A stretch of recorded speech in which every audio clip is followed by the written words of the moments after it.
What is best in life? To crush your enemies, see them driven before you, and to hear the lamentation of their women.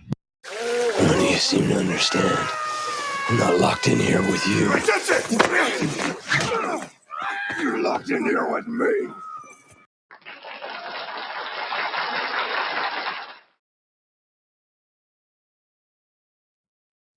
All right, what is it, Friday night? Well, it's 7:30. That means it must be the Friday Night Radio Baloney Live. I'm your host, Richie Baloney. How's everybody doing? Spambot, Izzy, good to see you guys. All right, so Spambot got the first like tonight, and everybody knows that when you like the stream or subscribe or whatever, you get free good karma. Normally, it's just one good karma, but when you get the first like, that's double. That's double. Right now, we're live on Rumble. We're live on YouTube, X, and Locals. So you could get as many as 8 good karmas if you get the first like on all of those. That's an amazing thing, isn't it? Isn't that beautiful? Anyway, Spambot got the first like. That means double good karma. And you know what else it means? You know what else it means? Because I'm feeling good. It means triple good karma tonight. That's 3.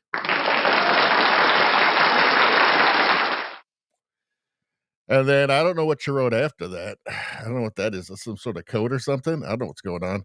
Why is the chat not showing up on the screen? That's weird. Sometimes that happens. I don't know why. Oh, well, maybe eventually it will. All right. Izzy, evening, second like. You know what? Because I gave triple to Spambot, you're getting double good karma yourself. There you go.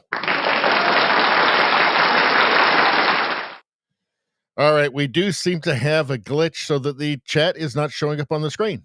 And that happens occasionally with Rumble Studio. Oh, there we go. Here it comes. There we go. That's better. All right. Now we're there. Now we're working.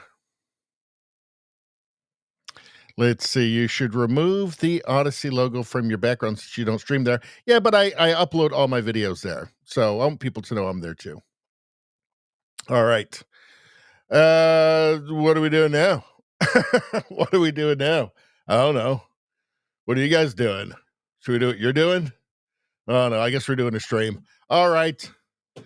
So let's get to it. Let's go through the menu first. Everything we're going to cover tonight, we'll just go through that very quickly, and then we'll go to the chat, and then we'll get back and get it through everything in detail. Just a note here. This one I don't get copyrighted on if I play the music. This one I get copyrighted on if I play the music. So we can't play the music on that one. But this one, no problem. Weird, right? Weird. Let's see. So first off, NPR defunded. It's also PBS. They're just getting rid of, they're basically just defunding publicly funded propaganda. So good times. We've actually got a fair amount on this and that. Catherine Marr, the crazy lady who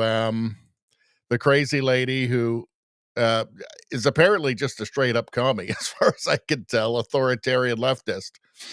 Anyway, she's a problem. Also, we're going to talk about the Russia collusion hoax investigation. Tulsi has released a bunch of information on that. We're going to go through that a little bit. That'll be good fun. There we go. What's that? That's info.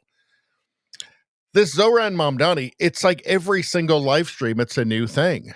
Like he wants to buy public house, he wants to buy private property for communes, and he wants to seize the means of production. I mean, it's just something new all the time. It never gets any better with this guy. It's crazy. This guy is a full-blown commie. Of course, I can tell. We'll take a look at some new memes. New memes are fun. Let's do that. I better update that. We got lots of new memes in there. That's a good time. All right. Canadian immigration. We're going to talk about this. Now, apparently, the Carney government is desperate to bring in all of the world's senior citizens to immediately clog up our hospitals for some crazy reason. I don't know. Maybe he's not that bright. Maybe he's a smart tard. Do you know what a smart tard is? Somebody who's supposed to be smart, but they're actually a tard. A tard. Hey, Rosie, good to see you. All right. So, yeah, we're going to cover Canadian news. So it's lately what we've been doing is U.S. and a bunch of world news first, then Canadian news second. So we've got a bunch of Canadian news coming up as well. Another Quebec EV manufacturing plant closes its doors. That's one that Trudeau gave a bunch of money to. That's what Carney plans to do with all of your money. By the way, just do this, but on a much larger scale, so that everybody will have nothing to show for their taxes that they've paid. So the Canadian media now is desperate to try and get Canada to ally with China, and so we're going to go through a bunch of stuff about connections between China, the CCP, and Trudeau, and just the Liberal Party in general, and why this is all totally insane. Pierre Poilievre, it didn't freeze on a very good. Looks like he's having a stroke there, but there we go. That's better. So he is reemerging. He won't really fully reemerge until he's back in Parliament, but he's really coming up with some good stuff, which is consistent with what he's been saying all along. Maybe a little more forthrightly now. Gender ideology, insanity. These detransitioners I feel so bad for them. They get completely ignored. It's like nobody wants to touch them. Nobody on the left. Even it seems like a lot of conservatives just don't want to go there, which is insane because this whole thing is a total affront to civilization. But anyway, UK, what's going on? Here's a guy talking about, what they can look forward to in England with the Islamization of the UK. And then we've got a bunch of crazy stuff. Look at that. That's Arnold Schwarzenegger. That's not Dorothy. What's going on? Wizard of Oz with Arnold Schwarzenegger? That's crazy. We'll take a look at that. Lots of homelessness in China from people can't do anything because of social credit scores is making them homeless if they have a bad social credit score. Lots of random stuff in this last one. We might actually start off with the last random tab, random bookmark, because we did it last time and it was actually, I think, more fun. So I think we'll start off on this one. There's lots of random stuff in there and it's good times. So, but I don't have to tell you that. So anyway, let's get back to the chat. Are you guys saying anything? Let's see. Nothing. All right. Well, I guess we're not going to do the chat. What's going on with you guys? You guys are quiet tonight. Unless there's some sort of glitch happening. I don't know. Sometimes it happens. What can you do? I love Rumble, but there are glitches occasionally. There are occasionally glitches. Maybe we'll just do a crazy ad or something. That might be fun. Here's something that you guys love. Let's just do it. Still haven't tried 1775 coffee? Now's your shot. The 1775 starter kit just dropped. Only 1,000 units. Only 1,000 units, people. That's not many. You're getting the bold, dark roast that hits harder than a CNN factory. I'm not sure I understand that line. The smooth, medium roast and the Vitality mushroom coffee for clean energy and laser focus. You know what that means? no crash, no commies. All single origin, small batch, toxin free. That's great because I hate toxins. And mold free. Yuck, mold. Don't want that. Plus, you're also getting, you'll never believe this, a gold spoon clip. Why? Why a gold spoon clip? Because freedom isn't scooped with plastic, dummy. A frother strong enough to stir up your coffee and your mother-in-law's political opinions. Uh-oh. And a black 1775 tumbler that says, hey, I don't take life advice or caffeine from a woke sea witch. That'd be the mother-in-law. $170 worth of coffee and gear. Yours for just, you'll never believe this, just $99. That's under $100. I'm not good at math, but I know that. This is for the ones who've been watching 1775 blow up on Rumble, wondering if it's actually worth it. Spoiler alert, it is. Go to 1775coffee.com, 1775coffee.com/studio. That's /studio, and grab your starter kit before they're gone. Bold beans, clean fuel, and a morning routine that stands for something. Are we talking about free speech here? Just like Rumble does. Yep, we're talking about free speech. Start your day with coffee that actually backs what you believe. And every time you get this, by the way, a communist cries.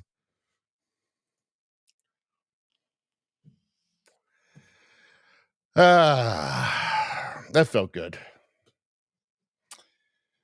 Rosie said, how'd you get a coffee ad so early? I don't know. They just gave me one. They went crazy. Rumble went crazy. Just gave me a coffee ad. All right. Looks like everybody's eating dinner. That's where they're not chatting. Whatever. I don't care. Whatever. Big deal. You don't have to. All right. So let's go through lucky dude. Dudes posting their W's.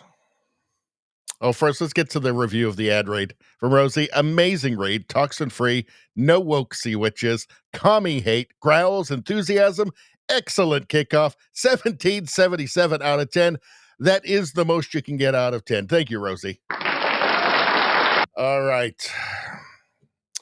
So dudes posting their W's, lucky dude. So we're going to do a bunch of random stuff. Not a bunch. We'll do a bit of random stuff before we get started on the mainstream. An Ohio man thought he bought a $5,000 vacant lot to build his dream home. Turns out he bought the whole street, homes and all. Now the city wants it back, but it's legally his. So he ended up they accidentally sold him the entire street for $5,000. That's weird. That's really, really weird. What does it say underneath here? Yes, it's real. It's from Grok. In 2021, Jason Fauntleroy, it's like little Lord Fauntleroy, but Jason Fauntleroy, bought a $5,000 lot in Trenton, Ohio, but acquired the entire Bloomfield Court Street. The city now seeks it via eminent domain. Eminent domain is evil. And he's fighting for full compensation, per reports from WCPO and The Independent. Yeah, I mean, look, finders keepers, right? I think if the city screws up that badly, I mean, that's on them. Like, they wouldn't forgive him, right? If he'd made that mistake, he didn't. They did. So, anyway, I thought that was interesting. One of you guys sent it to me, I think. All right. What are you guys saying here? All right. Nevada, good to see you. Hit that like button. What a great point. Hit it right now and get your free good karma. Come on. Nevada says Pam Blondie needs to go now. Yeah, the whole that whole thing isn't going away, is it? It's not going away. Rolling Pony, how you doing, Rolling Pony? Having to wake up early, so back now listening. Love Radio Baloney. Have a good night. Well, it's good to see you. You're saying that having to wake up early, so back now listening. So I don't know if you're watching or if you're going to sleep. But anyway, thanks for showing up, and it's good to see you. We love Rolling Pony on Radio Baloney too. All right. What's going on here? Dating a dude who wear glasses. Date a girl who what happened to grammar? What's going on? Date a girl who wears glasses. It's like dating two girls when she takes them off. But what does it say in the comments? Wash your makeup and then you date three girls. That's from Xavier. James says, remove her Instagram filter and you get to date four girls. Henry says, take her meds away and you could have up to 10.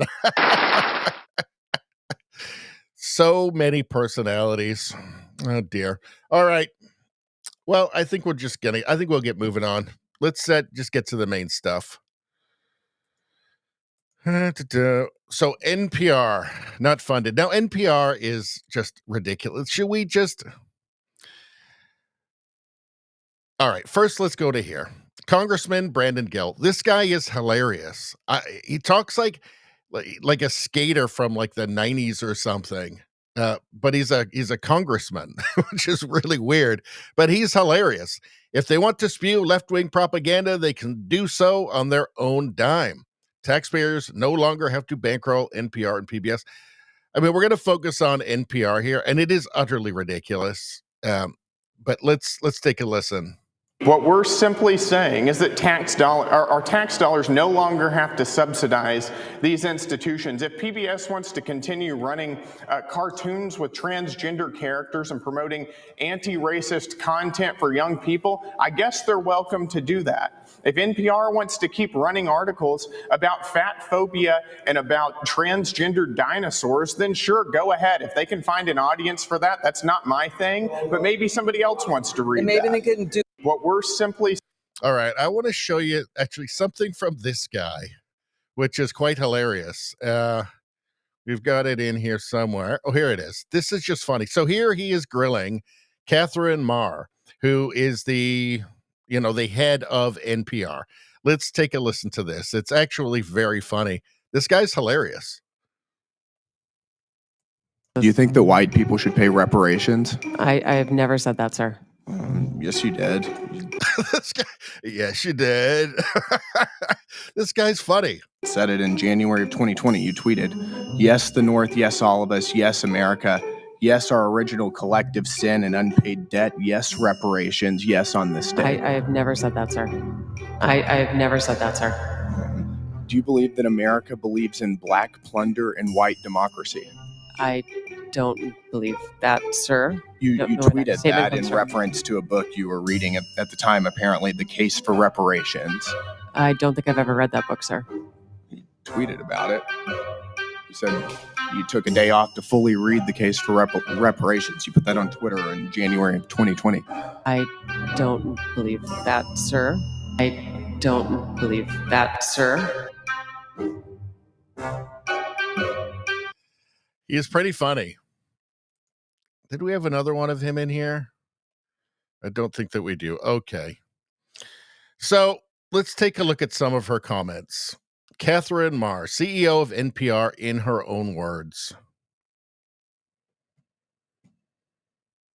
Let's see. So I wonder if there was any bias. There she is wearing a Biden for president cap with a mask on, of course.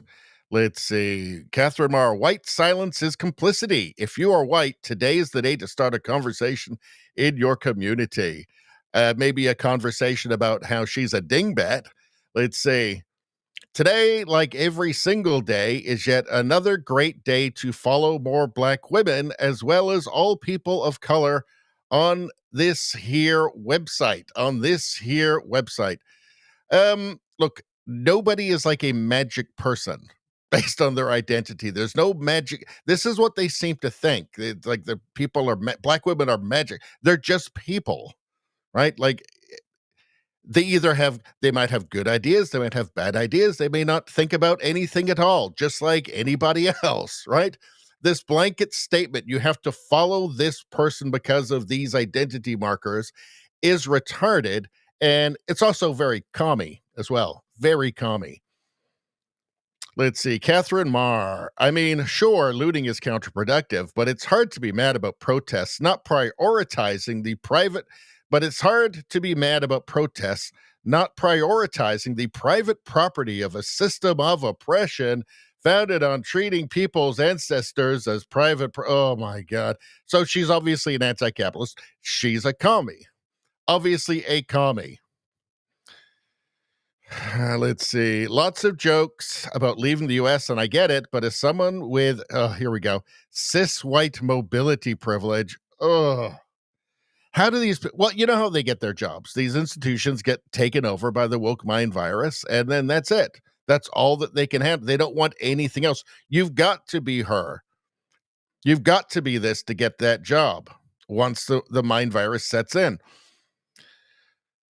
I'm thinking of staying and investing in ridding ourselves of this specter of tyranny. Specter of tyranny, sure. Anyway, it's just like that. Never underestimate the ability of white people to center ourselves. Speak for your fucking self. Also, Donald Trump is a racist. I'm so done with late-stage capitalism. I don't know. Move to Cuba then. How about that? You know, better yet, move to North Korea. I'm sure you'll have a fine time there. No whiteness there, and you won't be centered. You won't be able to center yourself there, I guess. I mean, imagine how happy she'd be in North Korea, where she's not even, there's no possibility of her centering herself for being white. I mean, imagine that. There's no Donald Trump there, too. Can you imagine her joy? It would be like Nirvana for her. She doesn't have to worry about late stage capitalism in North Korea. Not at all. It would be perfect bliss for her. Perfection. How about this? Hold on. Here she is. I think our reverence for the truth might have become a bit of a distraction. Somebody in charge of a news agency that gets public funds. Let's listen. I think our reverence for the truth might have become a bit of a distraction that is preventing us from finding consensus and getting important things done. She's talking about the revolution, even if she doesn't realize that's what she's talking about. It's a distraction from the revolution. It's a barrier to the revolution, right? To burning everything down and building up an insane far leftist dystopia on top of it. That's what it is, in her mind. Let's see. Hold on.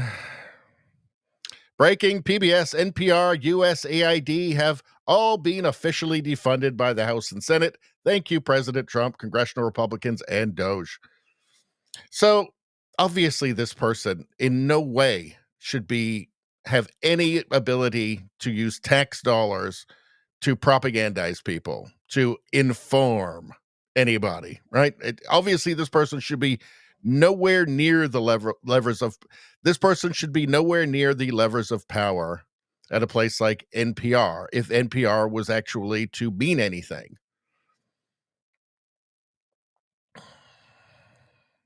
How about this? What's going on here? John Kennedy, Senator John Kennedy posted this. In the past, NPR CEO Catherine Marr said that America is addicted to white supremacy. Oh, and once you get a bit of it, though, I mean, that's it. You're hooked, right? And that the words boy and girl are erasing language for non-binary people. What a bizarre and twisted, like the pretzels that you have to twist your brain into to adhere to modern leftism, progressivism. It's truly hilarious. Erasing language for non-binary people, like birthing person? Like that, you mean? I don't know.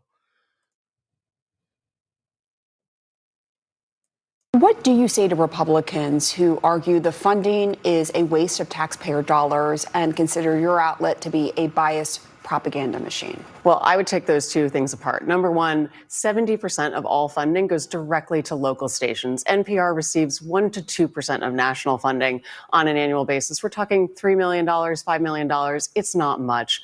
I think, unfortunately. But is it too much? Is any amount too much? I guess that's the question. This is cutting off their constituents' noses to spite NPR's face. It doesn't help anyone to take this funding away.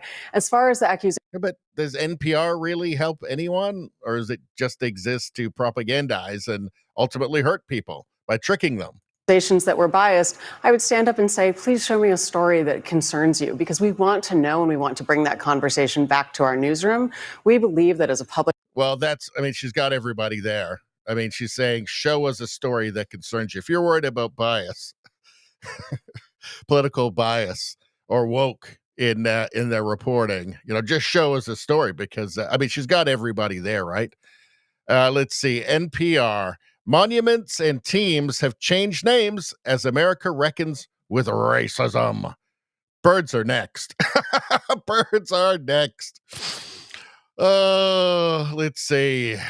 Kaufman, like many birders hadn't paid much attention to the people behind the bird names because a lot of birds are named after people. That is, until last year when he learned more about that last guy on the list. Well, you've got Wilson's warbler, Swainson's warbler, Kirtland's warbler. So here, when I talk about how the left will look under every pebble, literally every grain of sand, to try and find a racism or a phobia, this is what I'm talking about. It's an industry. They just need to keep finding it. They need to find that last atom of it somewhere floating out in the middle of the universe. And they won't stop.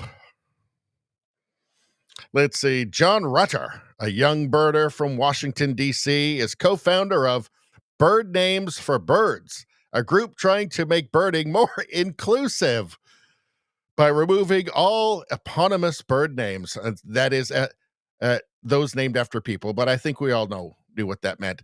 We call these bird names verbal statues, Rutter says, because so many of them truly are honoring folks that were involved in colonial and Confederate times. And that's what people think about when they say, hey, look at that bird. That bird's probably racist or something, or there were racist people in the past. That's what everybody thinks of.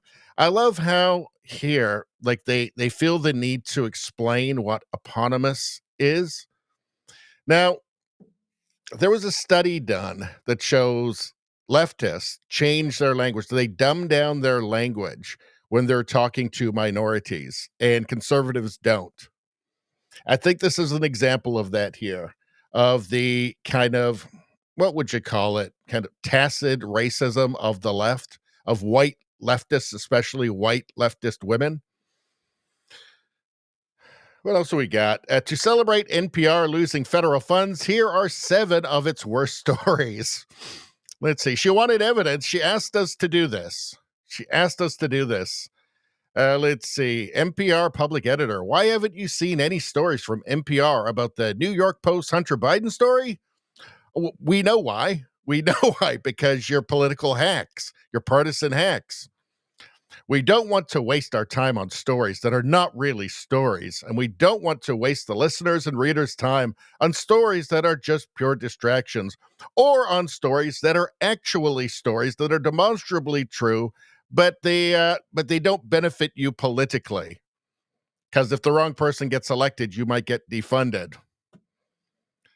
Truly appalling. I mean, just for the second this went out, they should have lost funding. Let's see. Consider the gay asylum seekers. First on everybody's mind. Let's see. Everything is racist. In 2020, NPR ran an interview titled Fat Phobia and Its Racist Past and Present. Fat Phobia and Its Racist Past and Present. Oh, man. Bathsheba must have had a rough time, I guess. Let's see. All the way back to the transatlantic slave trade to understand the racial origins of fat phobia. By the way, phobia is an irrational fear, right? Usually the thing they attach phobia to, it's not an irrational fear. Let's see, transgender truckers. Let's see. Have you ever driven past a semi on the interstate and wondered if the driver was transgender? Never, not even once. He or she or they might be, NPR explained in an interview about diverse trucking. He or she or they might be, NPR explained in an interview about diverse trucking. Why would, even if it cost you 1 penny for your entire life, for NPR to do this, to do this interview, Would it be worth it? I think that the vast majority of people, if asked, it's going to cost you 1 penny for the entirety of your entire life, however long you're going to live. But NPR needs to do this interview about transgender truckers. Can they have the penny? I think the vast majority of people, the same people, will say, no, it's not the penny. It's just that you're not contributing to our culture at all. Let's see. Oh, here we go. So they've been on this wanting you to eat bugs thing for a long time. I wonder how much money they get from the World Economic Forum. 2013 story. Maybe it's time to swap burgers for bugs, says UN. 2017 at bug eating festival, kids crunch down on the food of the future. They want kids to eat bugs. They want to tell kids they're born in the wrong body and then make them eat bugs. I don't think these are good people. 2018, your ancestors probably ate insects. So what's bugging you? I'm not starving to death. That's what. Look, if I was starving to death, if I was in a hunter-gatherer society, you just need to eat anything that wouldn't kill you. Sure, I'll eat the bugs then. I don't have to eat the bugs. I don't want to eat the bugs. Nobody in the world eats bugs unless there's literally nothing else.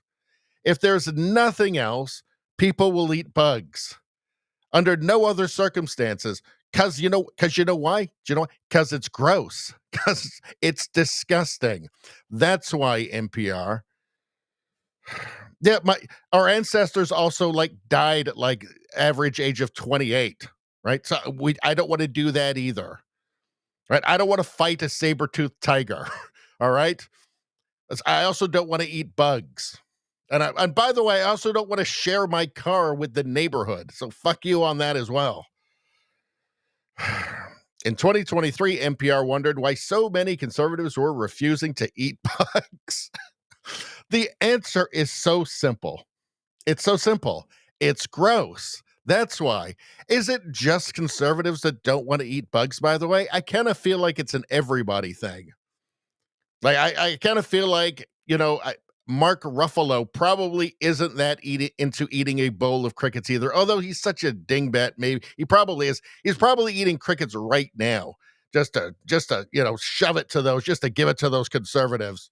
I don't know. But even most people who voted for Kamala Harris, they don't want to eat bugs because it's gross, because it's disgusting. There's also the chitin. They call it the chitin. It's like the exoskeleton, and people are allergic to that. You can't digest it. It's just, look, hey, if there's nothing else, give me some bugs. There's nothing else, so I'm going to starve to death. Fine. Otherwise, no, if there's anything else to eat, I'll take that. Look at this.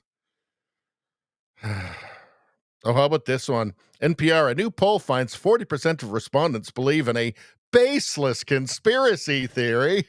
It's one of those, folks, it's one of those baseless conspiracy theories we've heard so much about, that the coronavirus was created in a lab in China. Yeah, the lab in China, that the name of the lab is the same name as the virus, right? Baseless conspiracy theory. Let's see. The lab studying the virus that's right in the heart of where it broke out. Yeah, it couldn't possibly be that. And you'd have to be some sort of conspiracy theorist to think that.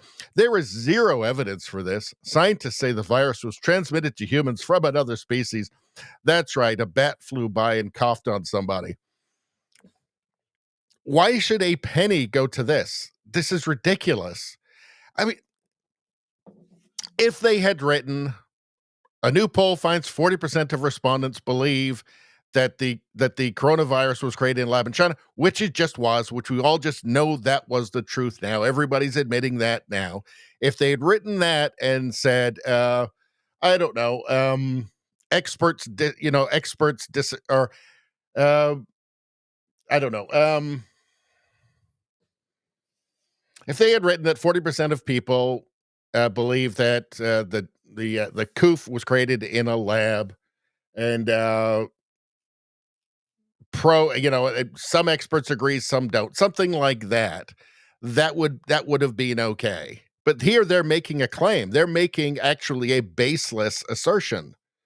Like, this isn't news. The public should not pay for this. This is blatant propaganda. Oh, yeah, transgender dinosaurs. This is a good one. Let's see. NPR once spent 10 minutes describing the battle between pro and anti-trans activists over the dinosaur emoji. To help explain the controversy, the outlet spoke to a trans-identifying science writer who uses she, they, it pronouns. Anti-trans activists started using dinosaur emojis, and dinosaurs are ours, the science writer said, even though he admitted he doesn't know why the LGBT subreddit loves dinosaurs so much. I don't know. It all just seems like an enormous waste of time, doesn't it? Let's see. What's this? Oh, yeah. So I thought I would take a look at far right and far left as it comes up in NPR articles. So let's see. So I've typed in far right here in the search bar. So let's see. Trump sets 50% tariff rate for Brazil, blasting treatment to former far right president. So that would be Bolsonaro. And that's just their opinion. So that has no place in the headline or in the article. That's just their opinion. They're saying it's an objective fact that Bolsonaro is far right. I guess because they just don't like him. European CPAC show the growing unity of the global far right. Let's see. Portugal's Chega party becomes the main opposition and joins Europe's far right surge. In their opinion, far right. In their opinion. Carrie Lake says OAN's far right coverage will fuel Voice of America. Far right. In NPR's opinion. Far right supporters in France rally against Le Pen conviction. Far right in NPR's opinion. Like you see it here. Far right activist in their opinion. Trump downplays role of far right activists in their opinion. President Trump downplays the role of far right. So they're just making assertions. A French far right leader, Le Pen. Is she really far right, though? In their opinion. This isn't what an objective news source would do, by the way. They would just say French political leader. You could even say right wing. That would be fine. But they're making a qualifying thing here. This is the framing. It's very obvious framing. French court bars far right leader Marine Le Pen. Center-right opposition wins German election with the far right coming in second. That'd be the AfD. That's NPR's opinion. A far-right influencer. Who's that? Jack Posobiec? Great. In their opinion. But they're just asserting it as if this, in their world, in their bubble, yeah, I mean, it's without question. It's just a truism, right? But it's, they are providing news for everybody, not just themselves in their bubble. Here we go. Here's Lara Logan's far right. German Chancellor slams Vance's call for Europe to be inclusive of far right parties. Well, maybe Vance doesn't think they're far right parties. Droop's far right leader. So you can see, right? It just goes on and on and on with this. Now let's go to far left, because we never hear far left, do we? We hear it very rarely. Do we hear far left? Now, to their credit, they do use it a bit, but they use it in a different way. Francis Snap Elections made the far left and the far right stronger than ever. So one thing you notice is they like to have far left. They'll use far left if there's far right as well. Macron's party faces competition from far left for control of French parliament. Okay, there we go. Competition from far left. Nice. There's a couple in here. At Biden's 100-day mark, Republicans attempt to paint his policies as far left. So you see here, they're using it quite differently, aren't they? They're saying that Republicans are trying to paint Biden policies as far left. They're not saying that they're far left themselves. You can see this is part of the framing that they utilize. One person dead in shooting that followed day of far right, far left rallies in Denver. So they like to make sure they put far right in as well when they use far left. They try to do that as often as they can. Not too far left, but left enough. Kasich and Sanders speak on DNC Night 1. It's a very different tone, isn't it? All right, so... All right, so let us go back here for a second. And I just want to see if there was anything else that we missed in here. All right, so John Kennedy, please show me a short. Okay, so we already showed the stories. Is that it? Is that everything we got? I think that might be it. Okay, so we've covered it. Yes. So NPR, PBS have been defunded, and it just seems to make sense. I mean, it's sad that you can't have a publicly funded news source that's objective, that just, that it's going to, if you set up a new one, that immediately it's going to be completely infected with the woke mind virus, and it will not be existing to fulfill its purpose to inform the public, but it will be trying to simply manipulate and propagate and spread the mind virus. That's it. So in the face of that, the best you can do is just defund them. I mean, they're still going to exist. They're going to have less money. Maybe George Soros will donate $100 million to them or something. Probably something like that will happen. But in any case, you shouldn't have to pay for it yourself. And let's move on. All right. Hold on one second. I got to turn a fan on. It's getting hot in here.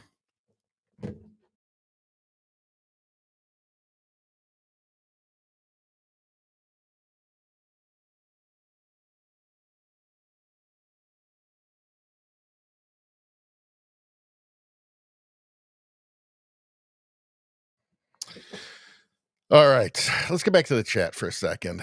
What is going on? What we guys talk? We're 42 minutes in already? Yikes. Let's see. What are you guys talking about?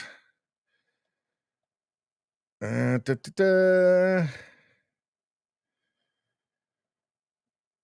see.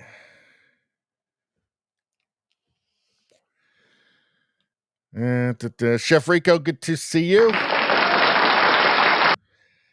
Chef Rico gives a thumbs up sign there. That's a great thing to do, by the way. Liking the stream. It's such a big deal. It makes me so happy.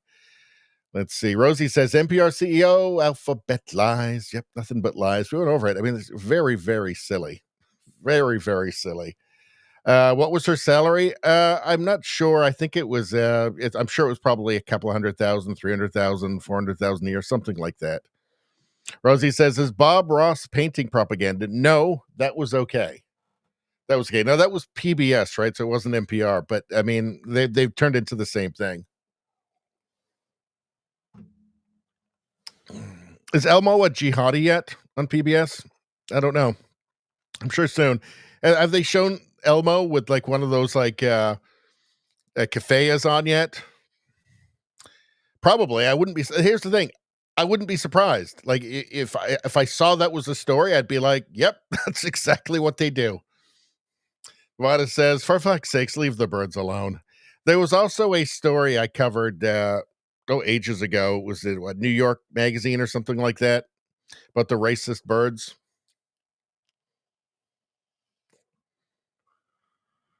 Let's see. Rosie says, Julia Child cooking, Jack LaLanne. Who was the pretty lady from Canada who had an exercise show? I don't know. Olivia Newton-John. But she was from Australia, so it couldn't have been her. Let's see. Rosie says, okay, I've exhausted the list of every show that was not indoctrination. Well, this is the thing, though, is that they didn't used to, like the CBC in Canada did not used to be just a TV indoctrination camp, right? It used to just represent, it was just Canadian culture. And people love the CBC. I used to love the CBC. I'm very sad at what's becoming of it. And when we finally can get a conservative government, Pierre Poilievre, to be prime minister, and he defunds it, I'll be a little bit sad, but I know that it's necessary. Kind of like Old Yeller. you know? Let's see. Rosie says, okay, chat poll. Should I make my husband watch for the 50th time How to Lose a Guy in 10 Days? Well, here's my answer. Right to jail, right away. That's my answer. Nope. Spare the poor guy. Let's see.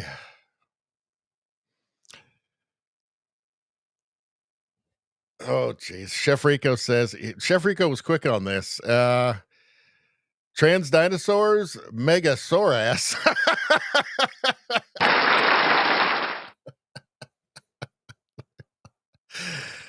And I can't believe I'm saying this in public. I can't believe I'm saying this, but I've got to do it to honor Chef Rico. Lickalotopus. Lickalotopus. It's an animal. That's a dinosaur, as well as Megasaurus.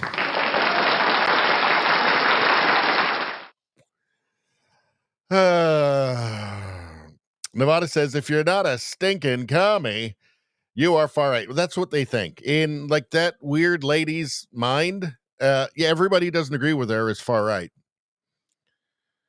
Let's see. Chef Rico says, have they ever heard of ads? Seriously, what? Yeah, they're not good at that. Rosie says Sesame Street has been indoctrination since day one. Was it really? Right at the very start? I mean, I don't know. Did they have an these days, like if they said they had an Intifada episode, right? Like you'd just be like, yep, that's what they do.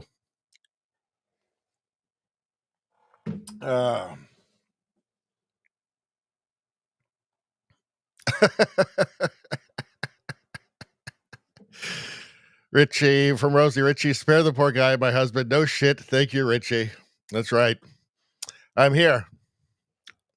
That's what I'm here for. I'm here to help people. All right. All right. Let me get rid of a couple of these. We got a lot of tabs. We might be doing this for a while tonight. What's going on here? Catturd said, red alert, end of the world, Panikin's hardest hit. So he's replying to this. Eric Doherty, just in, President Trump approval rating is at +4. The second straight poll in 24 hours showing his approval rating rising. And I think what this speaks to is that regular people, like the regular voters, don't care about Epstein.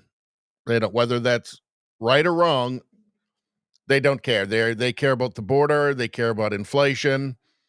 They care about deportations. They don't care about that, or they don't care about it much. You know. So why I just, this thing was such a, a self-inflicted wound that, I thought it's just so sad that this would be so poorly handled to become a distraction. Considering that, I mean, Trump is, and I've said this, that this isn't about tariffs. It's not even really about inflation. It's not about things that are happening today or tomorrow or next month. It's about literally the future of Western civilization. And I'm very serious about that. I'm looking at the long game here, right? So in that last election, there was a choice between just straight up, the machine is going to take over, right? It's managed decline. It's a constant erosion of rights. It's a movement towards the Chinese style, communo-fascism or whatever you want to call it, but a move towards that Chinese system that is so admired by the modern leftist leaders who praise it. So it was a fork in the road. Decline or, reasserting itself and success, which is more important than what's happening in the news today or tomorrow. I mean, it's destiny, right? So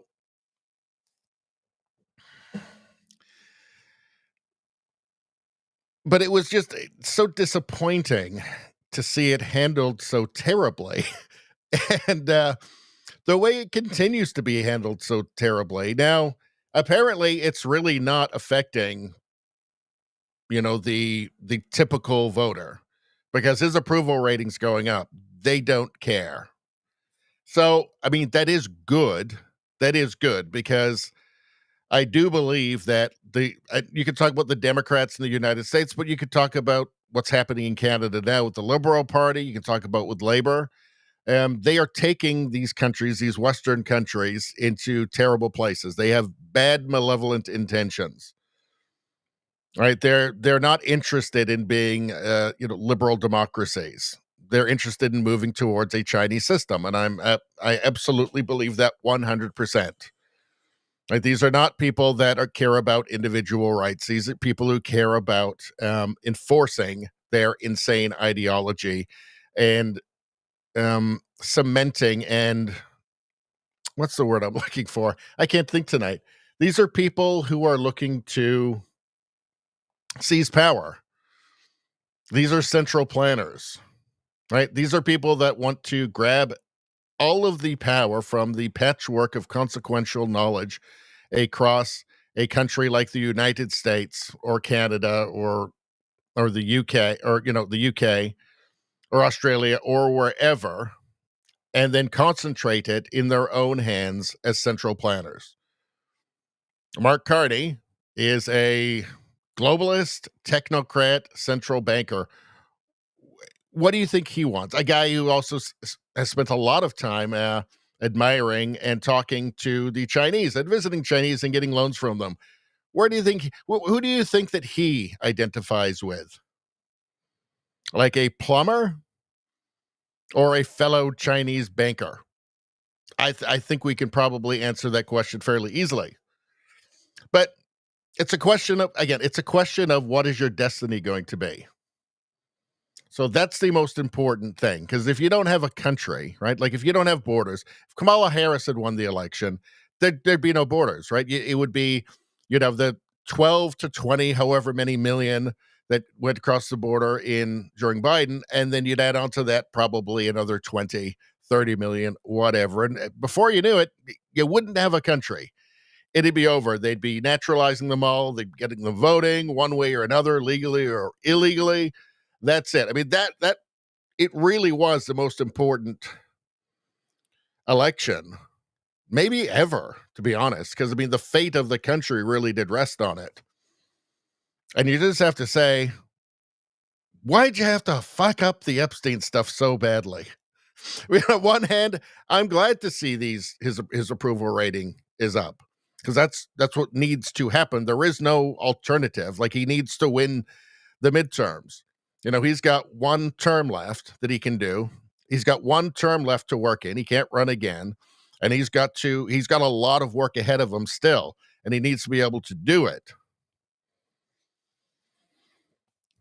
And he needs, the Republicans need to win the midterms to have that mandate. So I'm glad to see it, while also kind of disappointed that the whole Epstein thing has been handled really, really appallingly.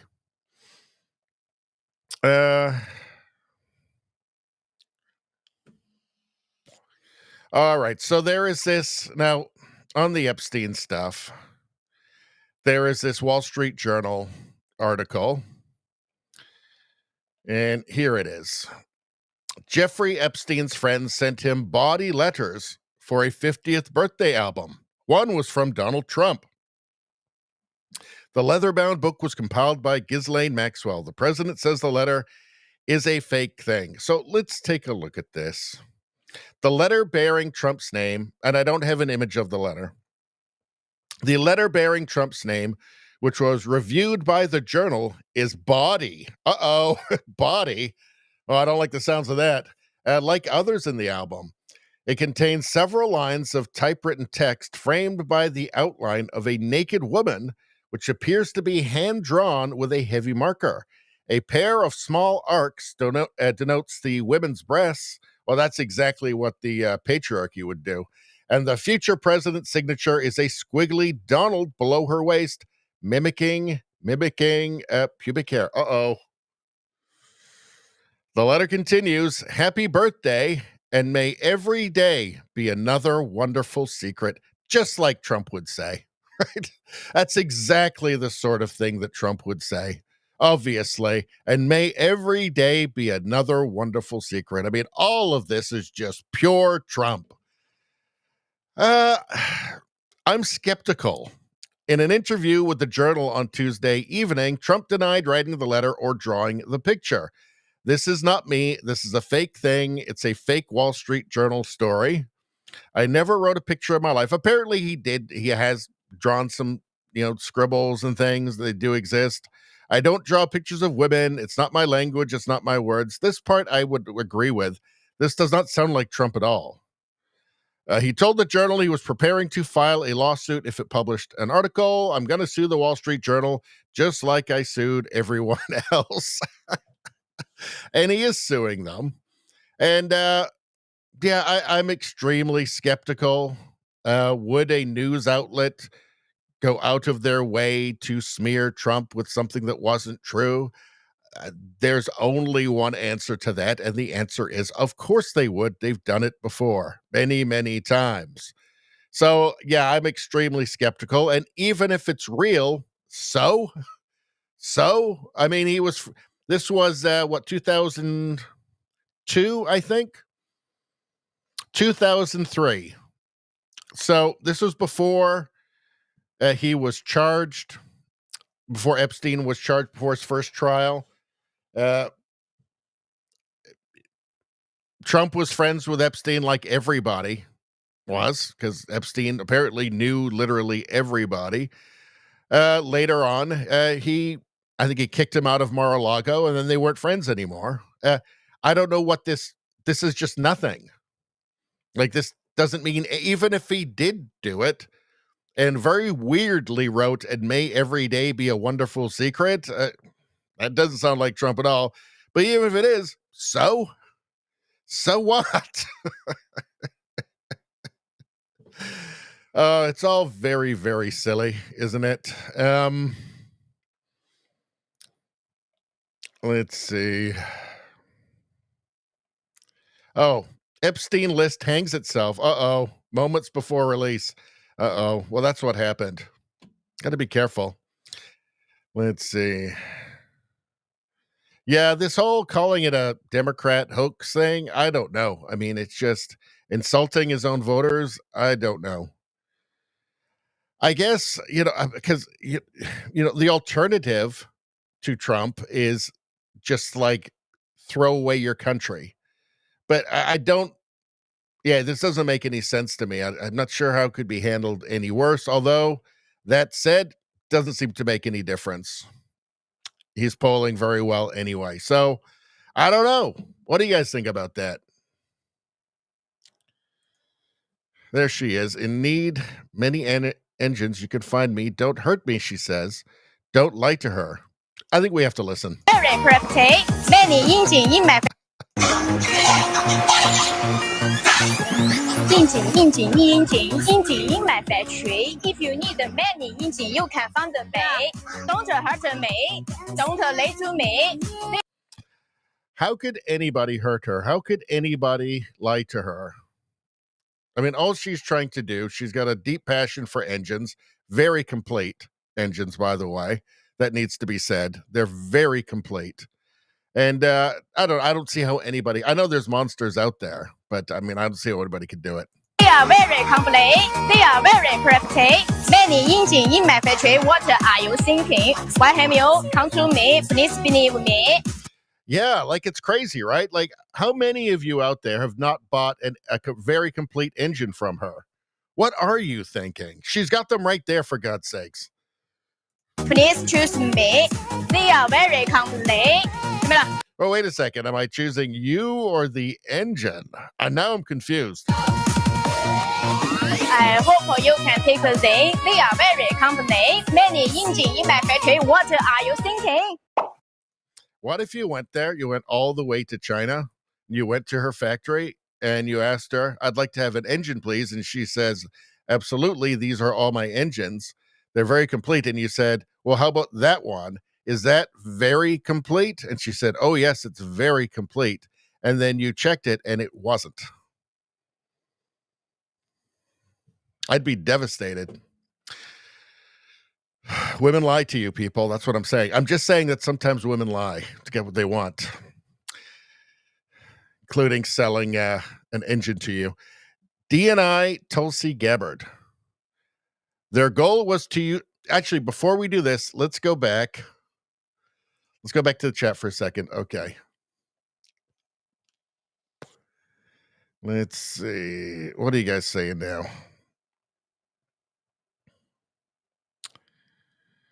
Dun, dun, dun. Sesame Street's been indoctrination. Dun, dun, dun. Rosie says on Sesame Street being indoctrination. Sesame Street redefining family, feminism from the beginning. Was it really? And there's always been a parent laugh line to keep the moms, dads allowing kids to watch. So, I mean, I think back, I don't remember what I was learning on Sesame Street, but maybe I was getting indoctrinated then. Maybe that's why I turned into a libtard for like the first 40 years of my life. Could be. Because it's not natural. Nevada says, I never liked Sesame Street, Romper Room, or Captain Kangaroo. So those were yours, Romper Room. I remember liking Captain Kangaroo. Let's see. Rose says, also political. Funniest was H. Ross Perot teaches the alphabet. Well, he wasn't a lefty. Chef Rico says, if it wasn't for Sesame Street, I wouldn't know the Spanish word for water. Well, there you go. Rosie, I never liked Sesame Street either. It was in a hotel room in the fall when Perot was running. That is the only way I ever saw that.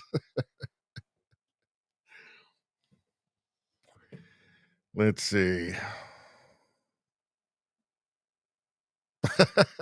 Chef Rico, I guess this is Trump. It was a great picture. She had the biggest tits, people say. I've been told that nobody can draw like me. Perfect drawing, perfect tits, beautiful American tits. Let's see. All right. All right. And apparently Rosie's baiting me over Sesame Street. I don't know. Thing is, I probably was propaganda right from the start. I don't know. They get you when you're young, when you don't know any better. All right, what's going on now? So DNI Tulsi Gabbard. Their goal was to usurp President Trump and subvert the will of the American people. So who is Tulsi talking about? Well, Obama, Comey, Clapper, the rest of them. And it is coming to light now, and you may actually see something happen in terms of justice. No matter how powerful, every person involved in this conspiracy must be investigated and prosecuted to the fullest extent of the law. The integrity of our democratic republic depends on it. We are turning over all documents to the DOJ for criminal referral. And it should be. This is way bigger than Watergate, right? And you know, they went after Nixon. Like, compare this to the quid pro quo impeachment, that idiotic impeachment. Like this is insane, right? Like it was essentially an attempted coup. It's totally, I mean, at the very least, I mean, it paralyzed Trump for about 20 months. It's insane. Like it's an insane world where they don't go after these people. So this is from dni.gov, straight from Tulsi Gabbard. New evidence of Obama administration conspiracy to subvert President Trump's 2016 victory and presidency. Press release, July 18th, 2025. So on Friday, Director of National Intelligence Tulsi Gabbard revealed overwhelming evidence that demonstrates how, after President Trump won the 2016 election against Hillary Clinton, President Obama and his national security cabinet members manufactured and politicized intelligence to lay the groundwork for what was essentially a years-long coup against President Trump. Now, we know Hillary, was responsible for the Steele report, but how much was Obama also responsible for the Steele report, for commissioning it? Was he working on that behind the scenes as well? These are things that people want to know. Inquiring minds want to know. In the months leading up to the November 2016 election, the intelligence community consistently assessed that Russia is, quote, probably not trying to influence the election by using cyber means. So this is very important. In the months leading up to the November 2016 election, the intelligence community assessed that Russia is probably not trying to influence the election by using cyber means. So why did they change their minds? On December 7th, 2016, after the election, talking points were prepared for DNI James Clapper stating, quote, foreign adversaries did not use cyber attacks on election infrastructure to alter the U.S. presidential outcome. On December 9th, 2016, President Obama's White House gathered top Security Council principals for a meeting that included James Clapper, John Brennan, Susan Rice, John Kerry, Loretta Lynch, Andrew McCabe, and others. Why? To discuss Russia. After the meeting, DNI Clapper's executive assistant sent an email to the intelligence community leaders tasking them with creating a new IC assessment, quote, per the president's request, that details the tools Moscow used and actions it took to influence the 2016 election. It went on to say, ODNI will lead this effort with participation from CIA, FBI, NSA, and DHS. So let's return back to the beginning. In the months leading up to the election, the intelligence community said, yeah, Russia's not doing anything. All of a sudden, prompted by Obama, apparently, per the president's request, all of a sudden it was back on the menu, boys. Russia's back on the menu. Obama officials leaked false statements to media outlets, including the Washington Post, claiming Russia has attempted through cyber means to interfere in, if not actively influence, the outcome of an election. So just totally manufactured. Of course, outlets like the Washington Post are going to just very happily, very credulously just report just whatever is Orange Man bad. On January 6, 2017, a new intelligence community assessment was released that directly contradicted the IC assessments that were made through the previous 6 months. So there you have it, right? That's important information. Important information that it was just cooked up. That it was all just cooked up. Where am I? And Tulsi's doing a good job. She's doing what she's supposed to be doing. This is a big deal. Again, it's weird how we've gotten into a world. I was talking about this on the last stream about Canada and the Liberal Party and how these scandals have been so consistent and constant over the last decade that they've been normalized. So now it's just normal for a Liberal leader to lie, for any Liberal politician in Canada to lie, to, foreign interference is just normal now. Like, yeah, everybody agrees it's not good, but it's not really a big enough deal to do anything about it because it's just been normalized. People have just gotten used to it. They've gotten used to the corruption. And ever since Trump was elected in 2016, the left in the United States has been so corrupt and so insane and so many just ridiculous hoaxes, including the Mueller investigation, which went on, 22 months, cost tens of millions of dollars, wasted the first half of Trump's presidency. It's become, and then you had the quid pro quo ridiculous thing with Zelensky, the impeachment. It's just, then of course you had, while Trump was not president, you had the ridiculous cases against him, trumped up charges, trying to turn misdemeanors into felonies. nonstop. You had the raiding of Mar-a-Lago. It just became normalized. Corruption, lies, political dirty games just became normalized. So here you have something that is far worse than Watergate. Far, far worse. Something that really does demand to be seriously investigated and for people to be punished. Of course, Washington Post, Democracy Dies in Darkness, Washington Post, who's very famous for the Watergate stories, all the president's men, all of that, Woodward and Bernstein, probably not going to be interested in this story because it's normal to them. That's just how you do business now, right? On the left, they're on the left. That's just how you do business now. It's become so, the corruption has become so normalized that people are kind of blasé about it almost at this point. It's just kind of become, people are kind of immune to it at this point, which is crazy. But of course, this needs to be investigated seriously. Grok says, I'm paying close attention. DNI Gabbard's declassification exposes a concerted effort by Obama-era officials to subvert Trump's presidency via fabricated intelligence like the Steele dossier. Turning evidence to DOJ for prosecution is essential to restore trust in our institutions.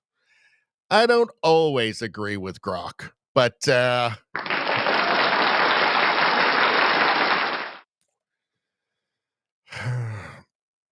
let's see. Here, Matt Taibbi says that, and he is not a Trumper. He's the guy who wrote the book Insane Clown President about Trump. So he's hardly a Republican or a Trump supporter. But he is a very good journalist. The new documents released by Tulsi Gabbard leave no doubt, none, that the Barack Obama White House invented a phony espionage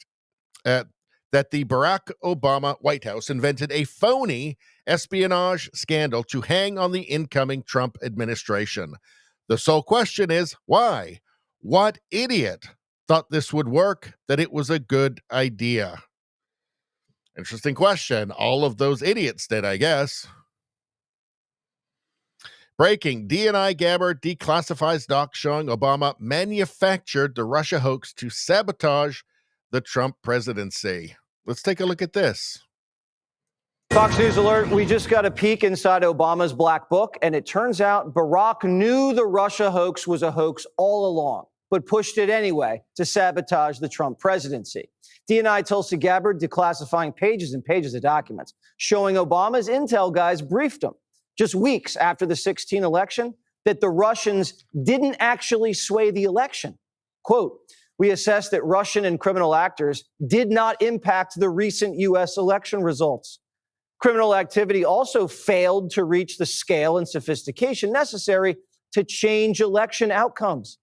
But Obama just couldn't accept that.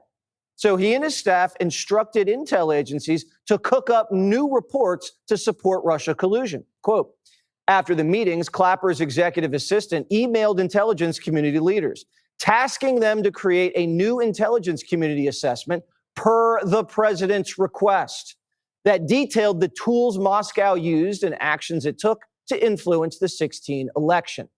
Tulsi Gabbard described what she found as a conspiracy to subvert the will of the American people. And she says the people involved should be prosecuted and has made a criminal referral to the Department of Justice. We knew Hillary created the dossier, and now we have proof that Barack was calling the shots.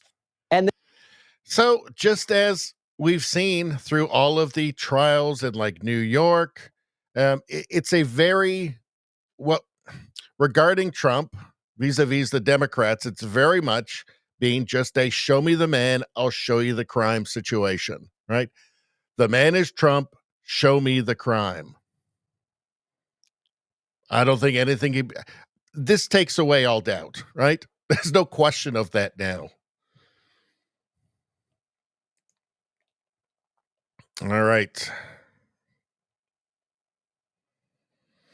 All right. So I think that is probably enough on that topic. Let's go back here for a second. Maybe we'll change this up. Let's go back here again. I like this American flag bikini. It's nice. All right. What are you guys saying? Let's see. Rosie says, engine woman is baiting you, not me. I'm fascinated and obsessed with engine woman. Well, it's auto parts store Tina is her name. And I am obsessed with her. And I am going to China right after this stream. Let's see. I mean, those engines are very complete. You've got to say that much. Travis, how you doing? In this clip, the motor girl voice is bearable. Glad the other clip is strike. Yeah, I can't play the other one. You get a strike for it. I can't play the audio. I mean, how is it somebody's making money from that? Sure. Let's see. Nevada says that other lady sounds terrible. I thought we agreed it's the same lady. Rogue Thought, good to see ya. He says, hey, Chet, so this is treason. Is it treason? Is that an insurrection? I don't know. Nevada says Blondie won't do shit. My opinion is that she does what Trump tells her to. And Trump I think is going to be very interested in seeing this forwarded. Let's see. But that's just my thoughts. You could be right. Rogue Thought says it worked long enough to cripple Trump in his first term. They never thought there'd be a second. Yeah. And you know what? There may not have been had they not been so cynical as to run the Crypt Keeper in 2020. You know, he was such a disaster that it basically ensured that Trump was going to get back in. Let's see. All right, let's move on. What are we doing now? What kind of crazy hijinks are we going to get up to? So we're done Russia hoax. Oh, yeah, let's take a look at this goofball again. From Thomas Sowell quotes, Mamdani says he supports abolishing private property. So before we listen to him talk here, let's go back through some of his greatest hits. What have we got? Oh, yeah, so he wrote on an application form for Columbia University, and I'm guessing others as well, that he was black. So clearly not black. Could much easier pass for Italian than black. But he didn't do that for some reason. You'd think he would have tried to cash in on all that precious, precious white privilege, right? And if white privilege existed, I'm sure he would have, but it doesn't. So he pretended to be black. Let's see. I've got a couple of clips of him down here that I've shown you guys before. But he's okay. How about this? End Wokeness posted this. He wants to convert properties into communes. Which communes? That sounds just a tad bit commie to me. I don't know. I'll let you judge. Go further toward the Vienna model. We'll have to go beyond the market. We can establish community land trusts to gradually buy up housing on the private market and convert it to community ownership. We can give tenants a right of first refusal to buy out their landlords when buildings go up for sale. And we can fully commit to a new era of social housing, ending subsidies for luxury housing development and using our wealth to build beautiful, high-quality social housing projects that offer good homes and strong communities to everyone. We won't decommodify housing overnight, but we know what we have to do, and we have history to guide us. Go further toward the Vienna model. We'll have government housing always works out awesome. It always ends up being beautiful, and they're like these communities are like utopias. It turns out, except not. And the Vienna model has plenty of problems, and it's breaking down itself. It's definitely not something you can do and be a sanctuary city and have people flooding in. Poor people flooding in. Doesn't really work. How about this one? Here, this is maybe his greatest hit of all. The end goal is seizing the means of production. Let's hear it from him. I believe it's somewhere around here. Well, actually, the whole thing is worth it because it's all just commie talk. So let's go to the beginning here. What the purpose is about this entire project, it's not simply to raise class consciousness, but to win socialism. And so class consciousness, socialism. Obviously, raising class consciousness is a critical part of that, but making sure that we have candidates that both understand that and are willing to put that forward at every which moment that they have, at every which opportunity that they're given. We have to continue to elect more socialists, and we have to ensure that we are unapologetic about our socialism. There are also other issues that we firmly believe in, whether it's BDS, right, or whether it's the end goal of seizing the means of production. And he's got the biggest smile there when he says seizing the means of production, right? Socialists, electing more socialists. You know, the Soviets called themselves socialists, right? He's not a communist, he's a socialist. Well, I don't know. Are there any communists who don't want to seize the means of production? It's kind of like a central part of the whole commie thing, right? What else did he want to do? Oh, yeah, he thinks that he wants to have police removed specifically from high crime areas so that he can send social workers in. And I've said this before. Not everybody might like it, but I've already said many times before that I think there's frankly too many social workers, so we could use less of them. So I'm all for it. Let's see. But let's get to what it just never ends with this guy is the thing. It never ends. I mean, Mamdani identified as Asian and African American on college application, New York Times. Let's see. He's a lovely guy. Oh, yeah. Mamdani's former intern called activism jihad and confronted police officers as pigs. Yeah, the leftists tell us that jihad, that just means inner struggle. I'm not sure. It often seems to, well, maybe it starts out as an inner struggle and then literally explodes outwards. If you know what I'm saying. Anyway, the company you keep, right? What's he saying here? My platform is that every single person should have housing. And I think faced with these two options, the system has hundreds of thousands of people unhoused, right? For what? And if there was any system that could guarantee each person housing, whether you call it the abolition of private property or you call it, just a statewide housing guarantee. Well, I'd call it the abolition of private property. So, yeah, abolishing private property. So he's a commie. He's an outright communist. And New York has lost its mind. When he becomes the mayor of New York, is that just it? I mean, that would have to signal then the end of New York being a center of finance in the world, right? It will start to just disintegrate from there because he will wreck it. Like anybody who's got anything or any kind of common sense or any savings in the bank even will just flee before he can get his hands on it. And everybody that wants a free lunch will just flood there and it will just become a giant slum. It will become like a communist country. It'll be a little communist city-state within the United States. And the only sensible thing to do is just, refuse to bail it out if you're the federal government. Because what's the point? It will never be enough. What was this? Oh, yeah. We don't need an investigation to know the NYPD is racist, anti-queer, and a major threat to public safety. Really? I mean, why not just call them Nazis as well? And what else are they anti? Right? He forgot to put capitalism in there. He forgot to call them capitalist pigs, I guess, as well. Let's hold on. I want to go here. Kevin O'Leary. It's posted by Defiant Elves. Let's hear what he thinks of this guy.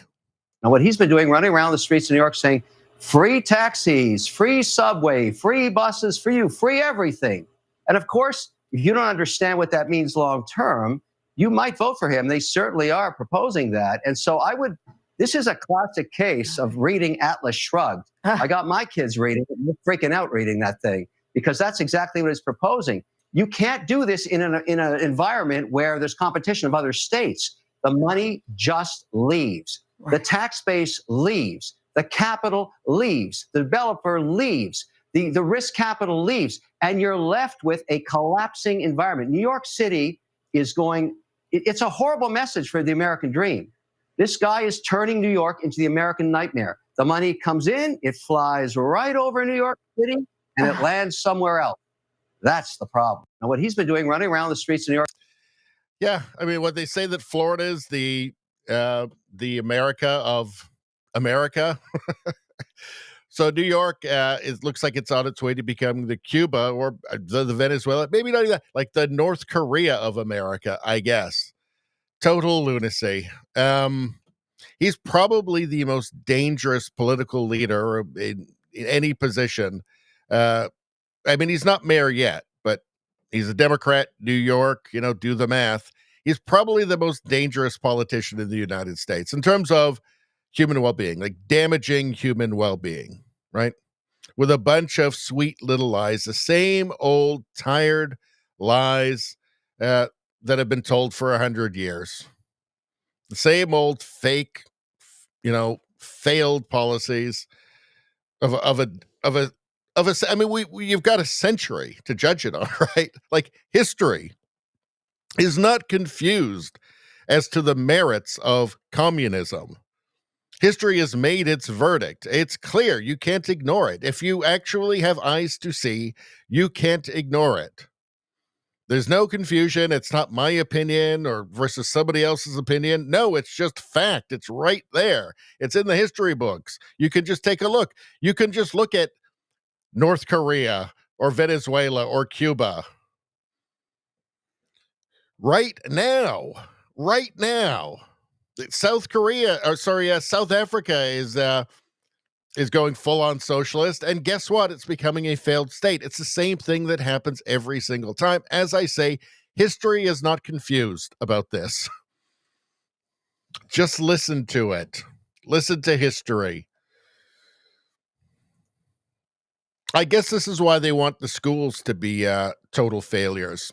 This is why they don't want people educated, because they would otherwise. There's no way they would vote to destroy their lives and their potential and their futures.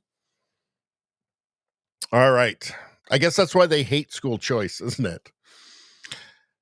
All right, memes from Declaration of Memes. We're going an hour and a half already. Wow.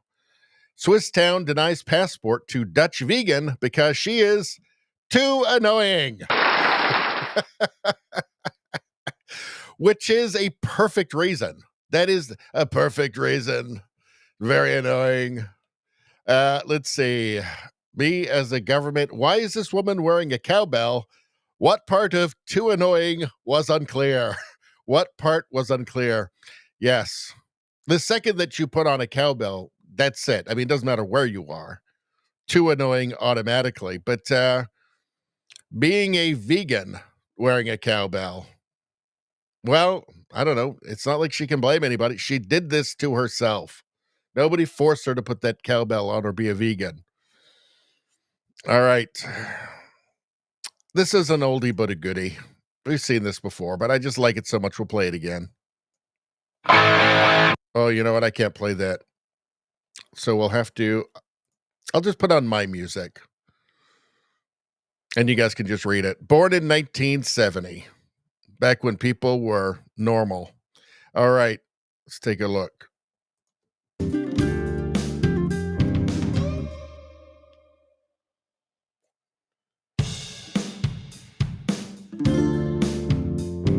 Born in 1990.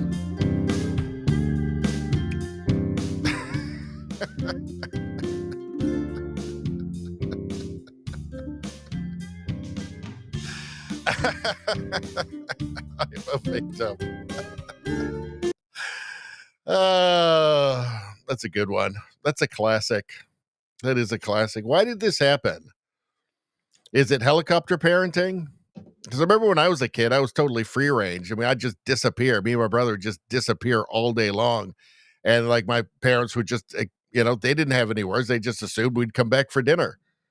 And we did. And that's what happened. So I don't know. Is it helicopter parenting? Is it the creeping tendrils of progressivism in school and education, weakening children, creating weak-minded people? I don't know. Probably a bunch of that. All right. When you're a tax consultant and you get a libertarian client.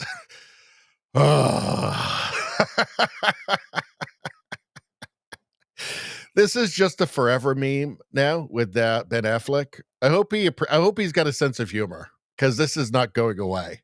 This is going to be used forever. I don't know who that was, J-Lo or that other one that he was married to. I don't know, but he's not had great luck with women. I think most men can relate, at least at some point in our lives, to Ben Affleck right there. That's why this is so effective. I just want a peaceful life. Feminism ruined things for women. How men treated women before feminism, after feminism. It's funny because it's true. Because it's actually true. Looks like a dude too. Looks like a dude as well. Huh. Let's see. What's this? It puts the taxes in the basket, or it gets the hose again. Oh, yeah. That's the government. That's taxpayers there. Yikes. That's also true, isn't it? Okay. What is this, people? You have to solve this. I don't know what they call these, but it's like a little puzzle. So you have to solve this, though. All right. So what is this? What is that? You guys have to. Jennifer Garner. Thank you, Rosie. So you guys have to solve this. It spells something out. It's a phrase. I'll put on the music while you guys think about it. Blunderworld says, "Hose be lying."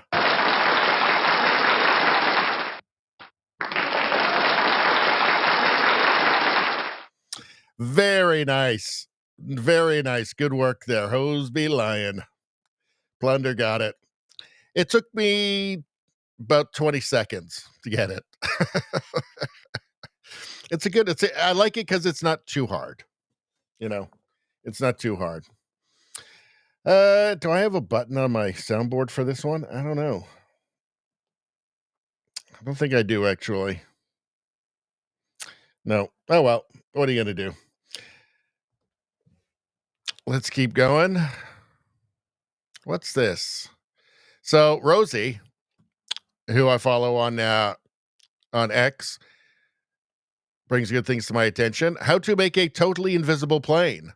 Prototype of XF-907 ultra stealth aircraft achieves complete invisibility via exterior coating consisting of the Epstein client list. Look at that. You can't see it. You can't pick it up. Total stealth. That's from Elon. I guess he's not friends with Trump again yet.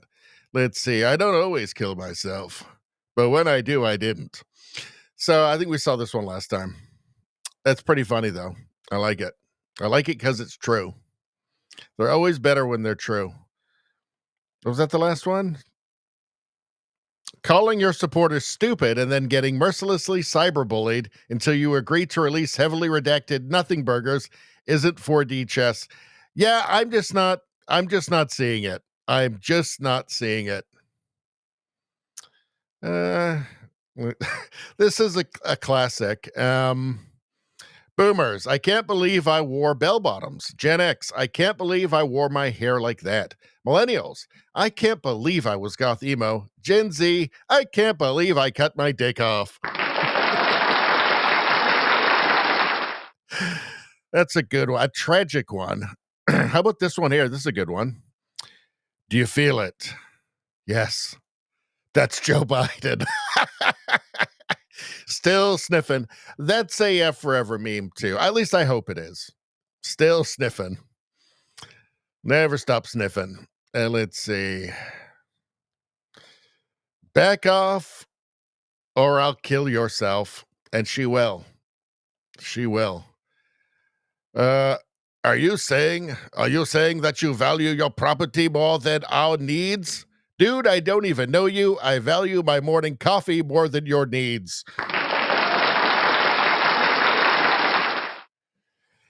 It's weird how it became just a normal thing to just assume that you deserve other people's shit because you don't have it. Karl Marx was just one of the worst people. He's just a genuinely gross human being. Right, just kept his family in squalor because he refused to work. He criticized his friends that he was constantly borrowing money off, that they didn't work harder so that they weren't able to give him more money to gamble and drink away, while he kept his family in disgusting squalor. Like his furniture got repossessed because he refused to work. Like he really is just a gimme, gimme, gimme. It's gimme, gimme, gimme. Karl Marx. That's all he was. He was just an awful human being. His own family, I think his own father hated him, just was disgusted by him. He was just an awful human. Anyway, let's see. Once I'm elected, I will become vegetarian. Oh, yeah, we heard that one before. Let's see. I think we have seen all of these. All right. Let's go back to the chat for a second. Bikinis? What? Those are fun. Let's see what's going on.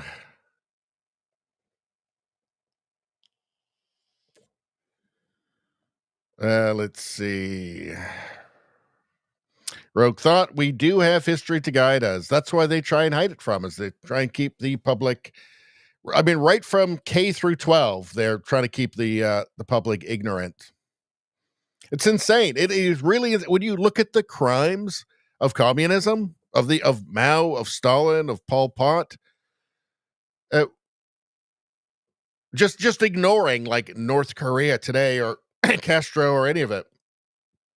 Like when you look at those crimes, it's insane that they're not taught in school, that every kid who graduates doesn't know all about the killing fields, doesn't know about the Holodomor, decolonization, about the Cultural Revolution, about, collectivization of farming and the famines that followed, about, Mao's order to kill all the sparrows and then 10 million people starved to death. Like, it's a tragedy. I mean, aside from the fact that they're just intellectually impoverishing just generations of young people,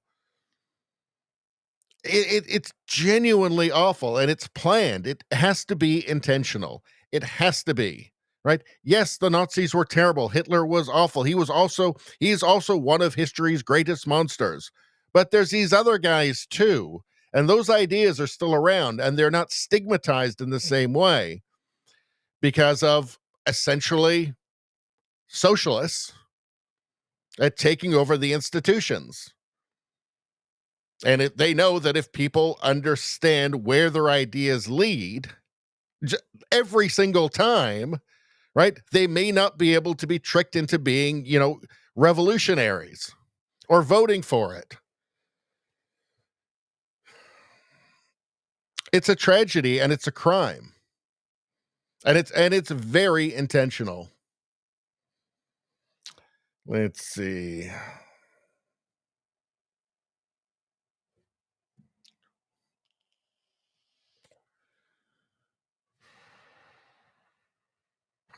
Rogue Thought says, there is a system that provides housing without ownership. It's called prison. Right, apparently Izzy's phone died, but back now, thank God. I was so worried about you, Izzy. I was very concerned. I just pressed 9 and then 1, and I was waiting. Thank God. Let's see. Izzy says, have they considered they'll get it right next time? You're talking about the commies? No. Candle Monkey, good to see you. He says, so this channel is opposed to communism? Only totally and completely. Rogue Thought says, our intentionally ignorant society allows for this. Agreed, Baloney. Yeah. It's intentional ignorance. Because nobody informed would actually ever want it, right? You'd go, yeah, that's failed. Okay, maybe things aren't perfect now, but definitely the best of everything so far. I mean, it is just a demonstrable fact that liberal democracies like capitalism, free markets, and I know the United States is a constitutional republic. I know, but I'm just speaking broadly here. Like, if you want to talk about the peak of human well-being, it's not even close. There's nothing that's even close, right? Like, clearly the best places to ever live. You're like the United States, Canada, the best places that have ever existed by far, including right now in the world, which is why everybody's trying to break into them, or anybody who's being invited in is coming. Obviously. I mean, it's very clear. This isn't rocket science. Let's see. JDL makes a great point here. Hit the like button, JDL says. Hit the like button. Everybody knows that you get free good karma when you hit the like button. Everybody knows this now. Just do it. Get that good karma. In these troubled times, can you afford not to? I mean, do you want something terrible to happen and then you don't have the free good karma? I mean, I'm not saying that something terrible is going to happen to you if you don't like the stream, and subscribe to the channel as well. And also become a channel member. I'm not saying something terrible is going to happen to you, but I'm just saying that it certainly couldn't help. And, look, if you don't do it, you're going to die. All right? I'm just going to say it right now. I'm kidding. That's not actually going to happen. All that's going to happen is you're going to get a little bit of a good dose if you subscribe, a little bit of good dose of good karma. Maybe that's real. Maybe it's not. I don't know, but I wouldn't want to take that chance. Not in these troubled times. All right. Let's see. Anyway, hit that like button, subscribe, become a channel member, all of that stuff. The best thing you can do to support the channel, if you really care, is to actually become a channel member or to gift memberships to other people. Spambot is the king of that. He's done it like 70 times now. It's incredibly helpful to my channel. That's why he's the king. That's why he has gotten the most of these of anybody.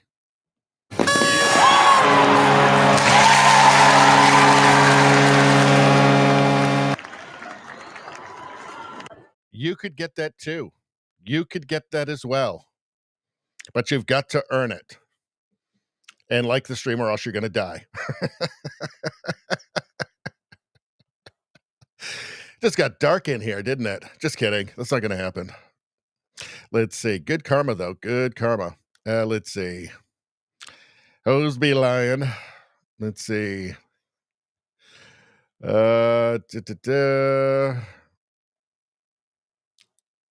JDL says Epstein in Argentina. Is Epstein in Argentina yet? Probably. He's probably having dinner with all of Hitler's grandchildren, I guess. But Milei wouldn't let him stay in Argentina. That's the thing. Milei is running things there now, so he's not going to have that.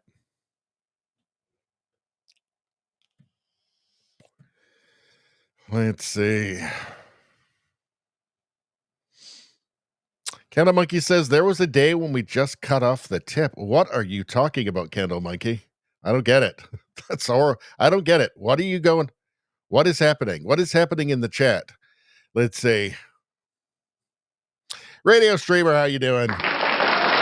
Hello, my fellow degenerate basket of deplorables, energy-seeking Balonians, no commie sewage plant meat byproducts here. We did do a video about, I think it was Japan that was taking sewage and like crap and growing meat out of it. Most disgusting thing you've ever heard of. Literally, it was awful. Let's see. Rogue Thought says he didn't bathe and had boils also, so of course he's a hero to the left. Also true. Pretty much anything gross about a human being you can think of, and Karl Marx was that. JDL says champagne socialists. They are really the worst. Rogue Rosie says he let his own baby die and left it in a bed for a month. Yeah, because I believe it's because he couldn't afford to have it buried. And let's do a fact check on that one. I think that's true, but let's do a fact check. Fact check. All right. I want to do let's see, hold on. All right, here we go.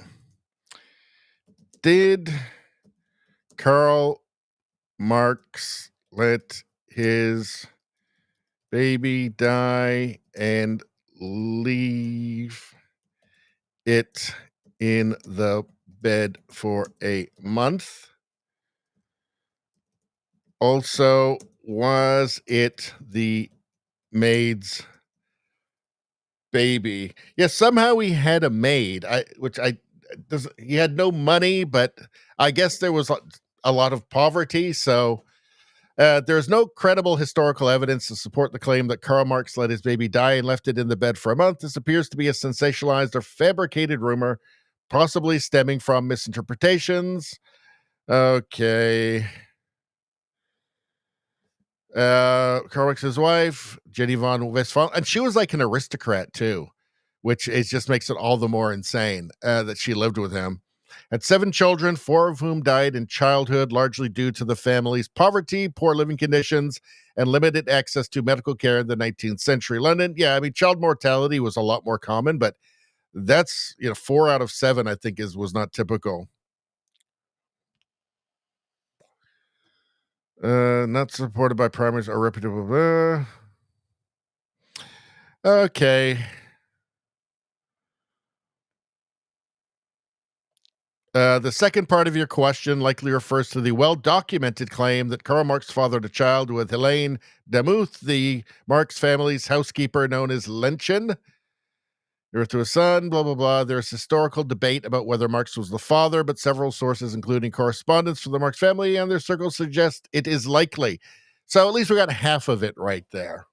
Half of it right. And Grok is pretty good with this stuff, so I'm willing to take its word for it. It's not great for everything, and you have to do your due diligence with Grok, but I'm willing to believe it on that one. Let's see.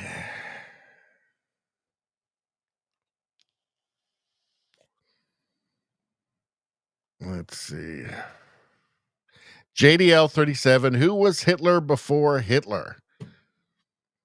I think you're going to tell us. Hitler was a vegetarian. Excellent point. Excellent point. I've said this before, but I think it bears repeating. This whole thing of like going back, would you go back in time and kill baby Hitler? And I always wonder, why do you have to kill the baby? Can't you go back a little bit later until he's like a grown man and then kill him? Is it people that just want to kill babies? Right? And I have a better solution anyway. If I could, I would go back and I'd go to the headmaster of the art school that Hitler was not accepted to, and I would bribe him to take Hitler. I'd give him tons of money and just say, yeah, praise everything this guy does. I'll keep the money rolling in. You'll be a wealthy, wealthy man. And that'd be easy, right? And then you don't have to kill anybody. You certainly don't have to kill a baby, right? And then also no Hitler. Or Hitler would just be, you'd never hear about him because he just would have been an artist. He just would have stayed being an artist. And then I would have gone and bought his paintings as well and pretended I thought they were really great. Enough money so that he could kind of live comfortably and he wouldn't have to become Hitler. And then, everybody's happy, right? You don't have to, like, the baby killing part does not have to happen in this story. Even the killing anybody part doesn't have to happen, right? A pacifist could have a plan that would work just as well. I'm not a pacifist, right? But why not do that? And it'd be funny too.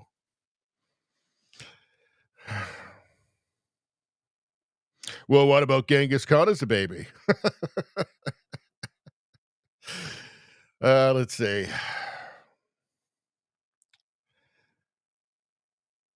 Let's see. Rogue Thought says Department of Education because those kids might get not our ideas. Yes, exactly.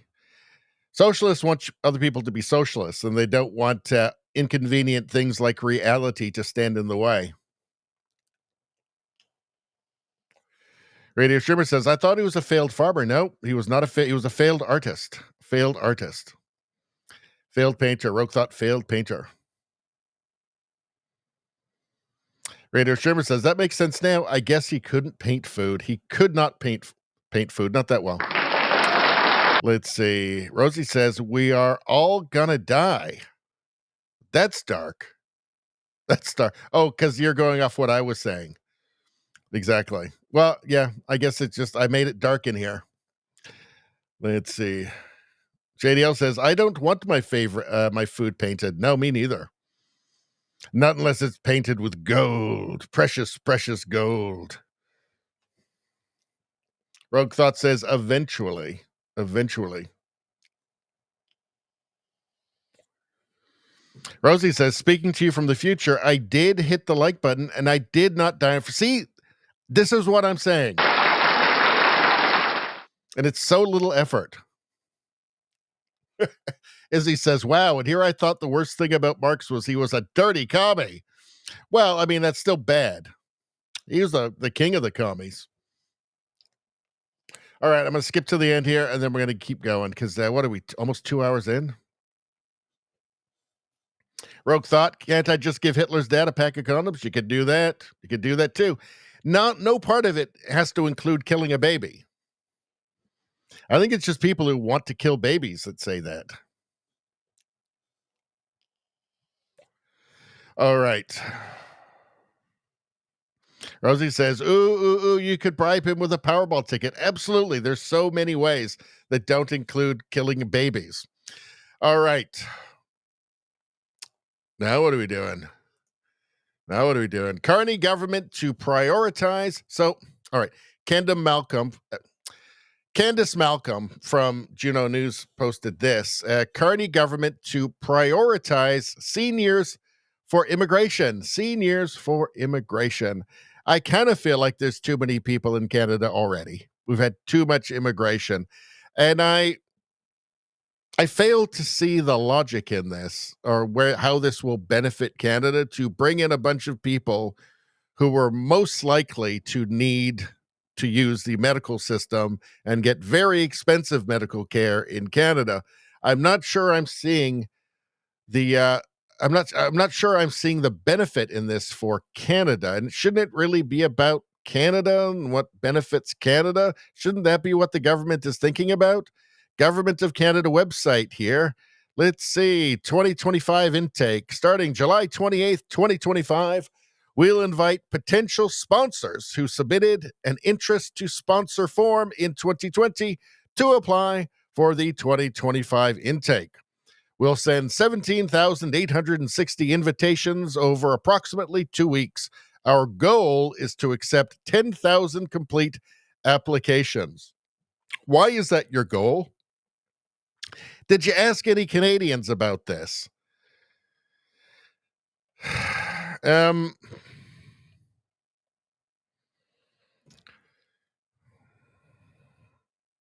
on. Follow these steps to sponsor your parents or grandparents. Follow these steps to sponsor your parents or grandparents. So, the government's goal is to bring in and accept 10,000 parents and grandparents. Why is this the government's goal? How does the government justify this to Canadians? People who are already facing long lines for medical treatment, for instance. People who've been paying for Canada, its infrastructure, for their entire lives, to bring in people who haven't ever, and now they need a bunch of government services. Our goal, they say. The government says that it's their goal to accept 10,000 new complete applications to bring in people who are just going to need government services and that Canadians are going to have to pay for. Why? Why? This is crazy. Let's see. Now, you do have to fill out some forms. And let's see. Sponsorship application. You must apply to become a sponsor. Your parents and grandparents must apply for permanent residence. So then we just got them for good. So their entire career of needing medical care, we've got them. They'll be here permanently after that. Because that's thinking ahead. Let's see.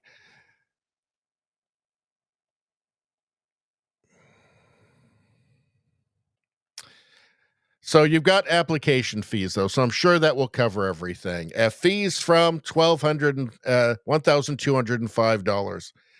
So that's not going to cover, I don't know, a decade or 20 years of medical care in Canada.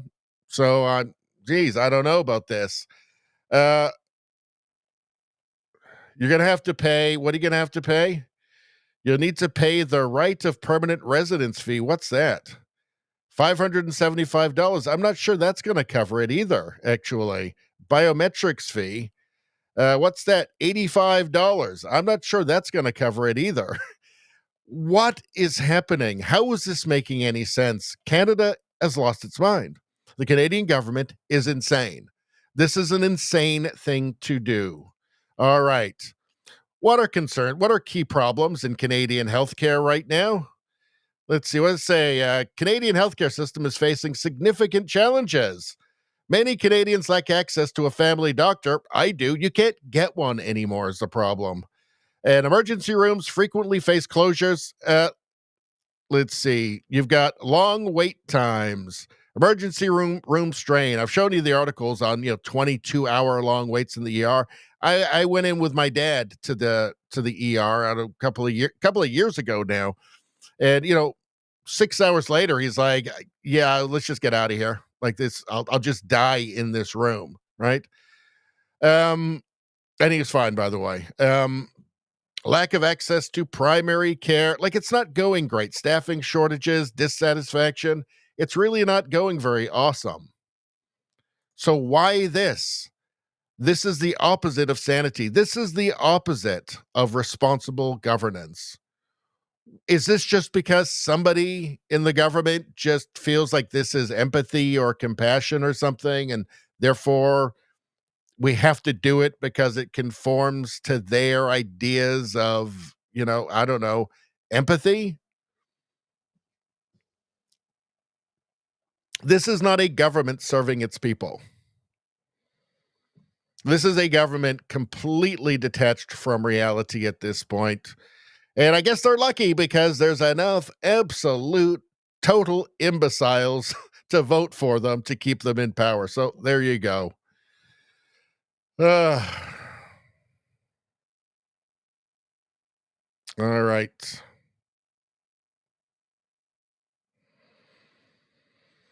What else we got here? Oh, yeah. There was this as well, by the way. So talking about a government that does not care about talk about a government that does not care about the well-being of its citizens. Here from Michelle Rempel-Garner. Yesterday, news broke that the Liberals knowingly allowed 17,500 criminals into Canada. They don't care. Also, bring your grandparents who have never contributed to the country so that we can pay for all of their many health problems.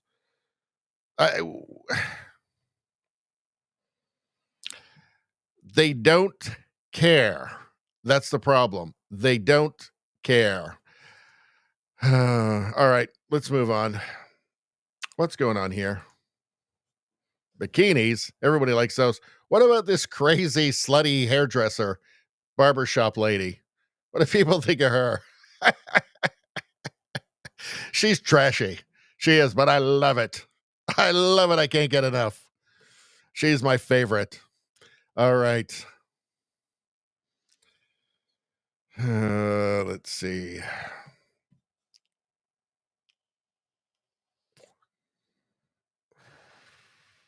Well, Radio Streamer actually makes a great point. He's explaining it to me here about this, why we need to bring in the world's grandparents to Canada to pay for them.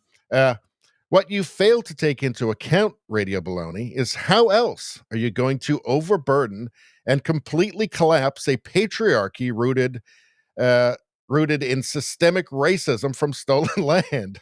All the buzzwords in there. Thank you, Radio Streamer. Exactly. Viva la revolution. Is that just the goal? It's just, I mean, maybe you're right, Streamer. Is that just the goal? Is just to collapse? Yes, it is. It is. It obviously is just the goal to collapse the system, right? Just to collapse it all. So it sucks. And then they can pretend that they've got this great new solution. And it's called communism. Let's see. Rosie says, maybe seniors, because they will not beget more people, only spread VD. And that's a thing that actually happens in the seniors' homes. They're all spreading VD to each other. It's a crazy thing. It's true, though. I've seen something on that on the interwebs. Let's see. Izzy says, how about looking after the parents and grandparents already here? But would that be compassionate enough, though? For liberals, would that be compassionate enough? No, you have to do the idiotic. You have to do the suicidally empathetic thing. Or otherwise, you're a fascist. Rosie says, and the veterans and the children. Oh, don't worry. The liberals aren't concerned with that. Schreiber says, the mission is to sink the system and force rationing resources to usher in pure communism. I'm not going to argue with you. Let's see. Rogue Thought says, how can we destroy a country faster? Because the UK is neck and neck with us, damn it. They are. I don't know who's ahead. I'll see something from the UK that I'll think will be, oh, yeah, they're ahead. And then Canada does something. I'll be like, nope, we took back the lead. Raider Sherman says, you have to break and destroy the system so you can solve the problem. Well, this is the leftist tactic, right? Is that you create the problem and then offer the solution, which is more of what caused the problem. Rogue Thought says, MAID, medical assistance in dying, will be the #1 industry in a few years. Well, Canada is already the global leader in MAID, by the way.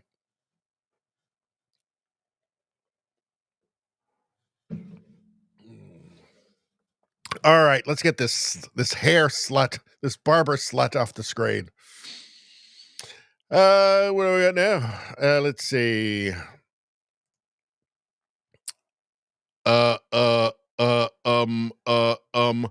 From Daisy Media. Can you guess who that is?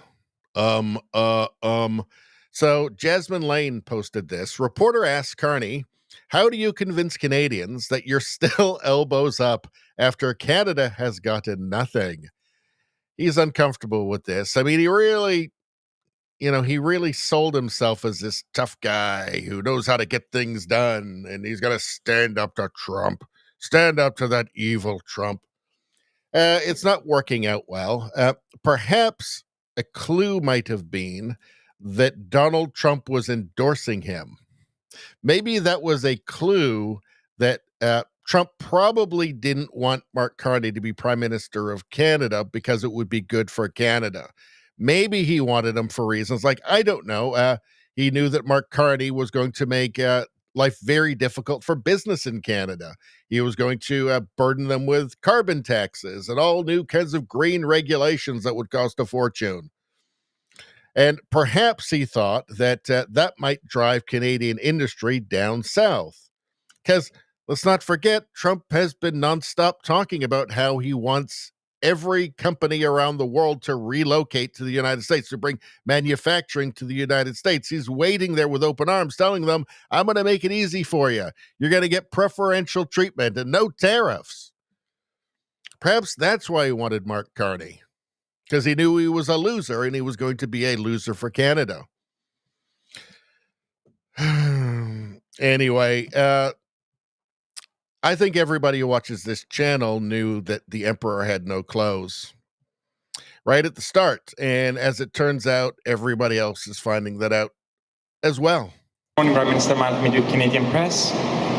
You told Canadians that you would be elbows up, and they appear to have largely given you a mandate to get a good deal from the president. But thus far, we have not seen that Canada has gotten basically nothing. And Canada also had to give one of its bargaining chips when it comes to the digital services tax, something other countries like the UK did not give up in their deal with the US. How do you still convince Canadians that you are really elbows up? Well, look, we are in the midst of long now and tough negotiations with the United States. And we're working for the best deal for Canada. We have put in place a series of retaliatory measures, including in the steel sector. So you got nothing, right? Should have been obvious to every Canadian voter immediately that elbows up, it's kind of it's kind of meaningless when you're dealing with an economy that's 12 times larger than yours. That's the largest economy in the world, and you really don't have any leverage. So that should have been obvious to the Canadian voter right from the start. But I guess the CBC has been very successful in its drip, drip, drip, drip, drip of misinformation and framing and dumbing down of the Canadian public over the last couple of decades. So we got elbows up, and that's it. Nothing else. The Liberal voters got to put their elbows up and do their chicken dance in front of the TV when Rosemary Barton told them to. And that's it. That's what they've got. They've got some Instagram pictures of themselves in a lineup to a Carney event with their elbows up, and that's all they've got. And that's all they'll ever get from elbows up. Congratulations, people. You've been had. And you should have known it. You should have known it.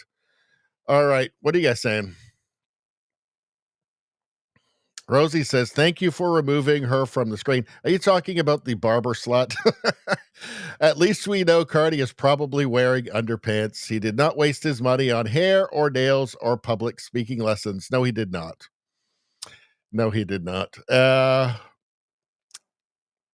Let's see. Rosie says, I can't even see his elbows in this clip. Definitely lying. Elbows are down. They're up his ass at this point. Let's see.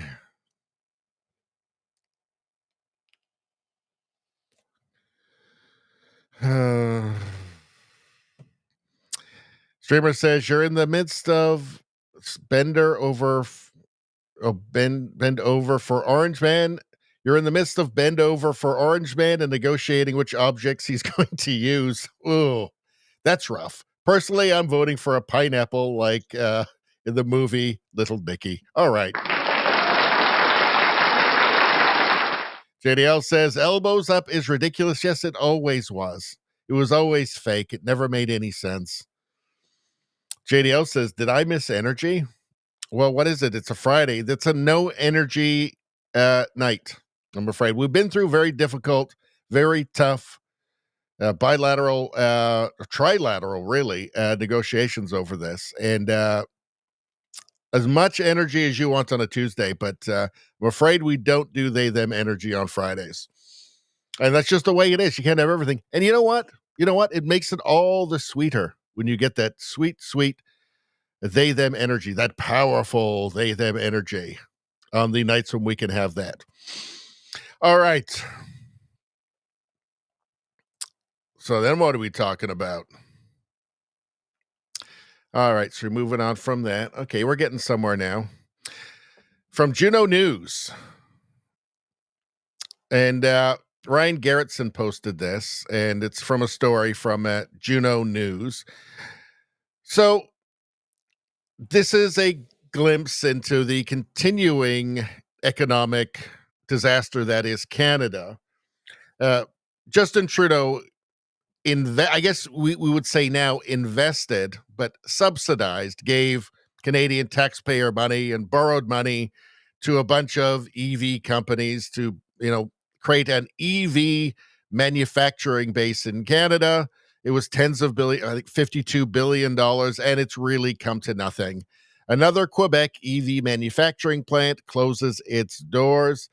This is Mark Carney's plan to continue this, to continue with the green boondoggles, right? This is the investment that he's talking about. This is what he is extracting every penny from Canada to do, to give it away. He's going to max out the credit card too. He's driving up the debt, right? The deficit was supposed to be 42 million 4 months ago. Now it's expected to be over 90 billion, sorry. The deficit was supposed to be, I think, about 42 billion about 4 months ago. Now we're learning that it's expected to be up to over 90 billion. It's all going to this. All companies that are somehow connected to Brookfield or Mark Carney in some way. It's all for his chaotic dream of this global green, this global climate economy that nobody else seems to be really cooperating with. But Carney sees this as his mission. And I think as well as a way to benefit himself massively. Ryan Garrettson says another EV plant closes. The Liberal government gave this company over $350 million over the years, all of it wasted. And when Carney is done doling out the cash, doling out Canada's future to green boondoggles, companies who won't be able to survive without subsidies, when he's done maxing out the credit card and extracting every penny and giving it away, there'll be nothing to show for that either. It'll just be, he will go back to Davos, or, he's got 3 passports, right? So we'll be back in Ireland or somewhere. And he'll be back in the EU, and he'll leave Canada holding the bag, all of the debt. He's just going to be gone. Won't matter to him. He'll be far wealthier at that point, as a matter of fact. So he'll be happy. Canada won't be. That is what's going to happen. I'm telling you, if he's allowed to do that, that's what's going to happen. Now, I want to show you something that just totally disgusts me. Also from Juno News. Ontario Premier Doug Ford is calling on the federal Conservatives to avoid what he calls political extremes and embrace a middle-of-the-road approach that blends progressive social ideas. Doug Ford has been positioning himself to try to become the federal Conservative leader. So he's the leader of the progressive Conservatives in Ontario. And they're basically just the Liberal Party called Progressive Conservatives. He has been positioning himself, I think, pretty cynically and obviously and transparently as the next leader of the federal Conservatives. He wants to be prime minister. That should never, ever happen. I will never vote for, I would rather vote for Trudeau to come back than for Doug Ford, right? Doug Ford sabotaged Pierre Poilievre in the federal election. He said about Mark Carney that nobody knows economics more than Mark Carney. He basically endorsed Carney. They spread rumors, him and his staff spread rumors about the Conservatives. He did his best to sabotage the federal Conservative Party in Canada in the last election. I will never vote for this man. Honestly, I would rather vote for Trudeau than this man. And I think he's going to fail. I think if somehow he did manage to gain control of the Conservative Party, just forget it. It's over. You might as well just leave the country at that point. I mean, it's pointless. He's not a conservative, and he won't rule as one. Blends progressive social values? What do you mean, like sex changes for children? Fuck you. No, I'm never supporting that. I am never supporting that, right? I'm never going to support telling children that they're born in the wrong body so that Doug Ford can be prime minister. No. Absolutely not. I'm never going to support mass immigration. Sorry, Doug Ford. No. It's just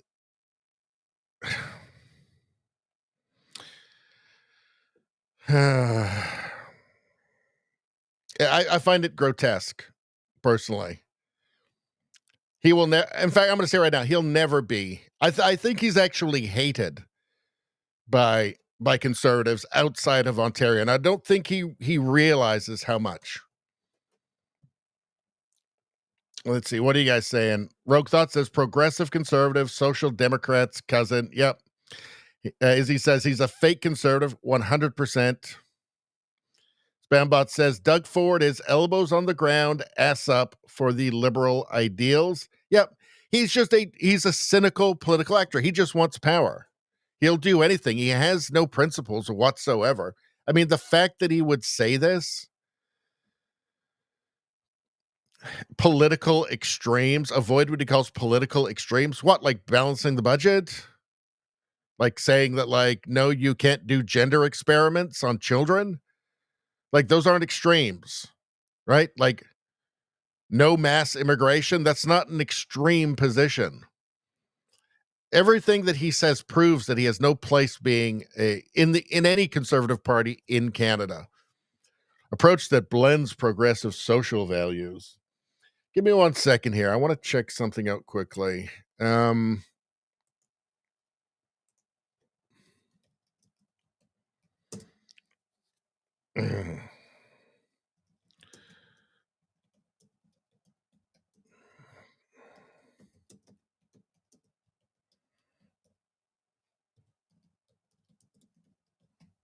Let's see.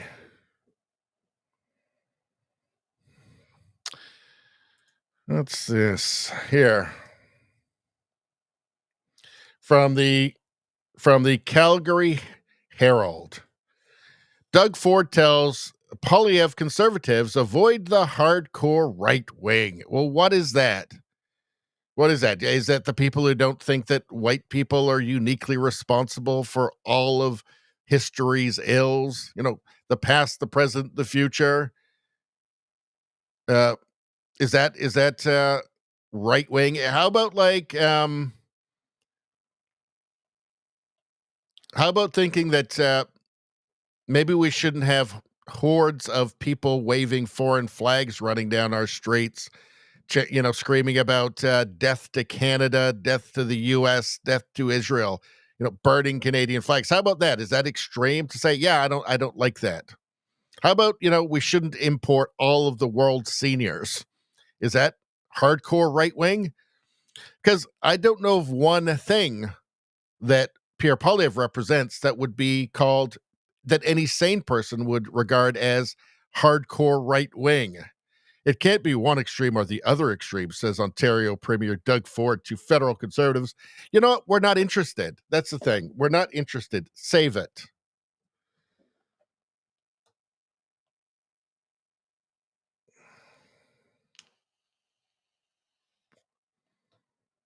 Federal conservatives were unhappy with Ford during the election campaign. Yes, because he betrayed every single conservative across the country. Because he's a fraud. He's a phony. He's a political opportunist, obviously.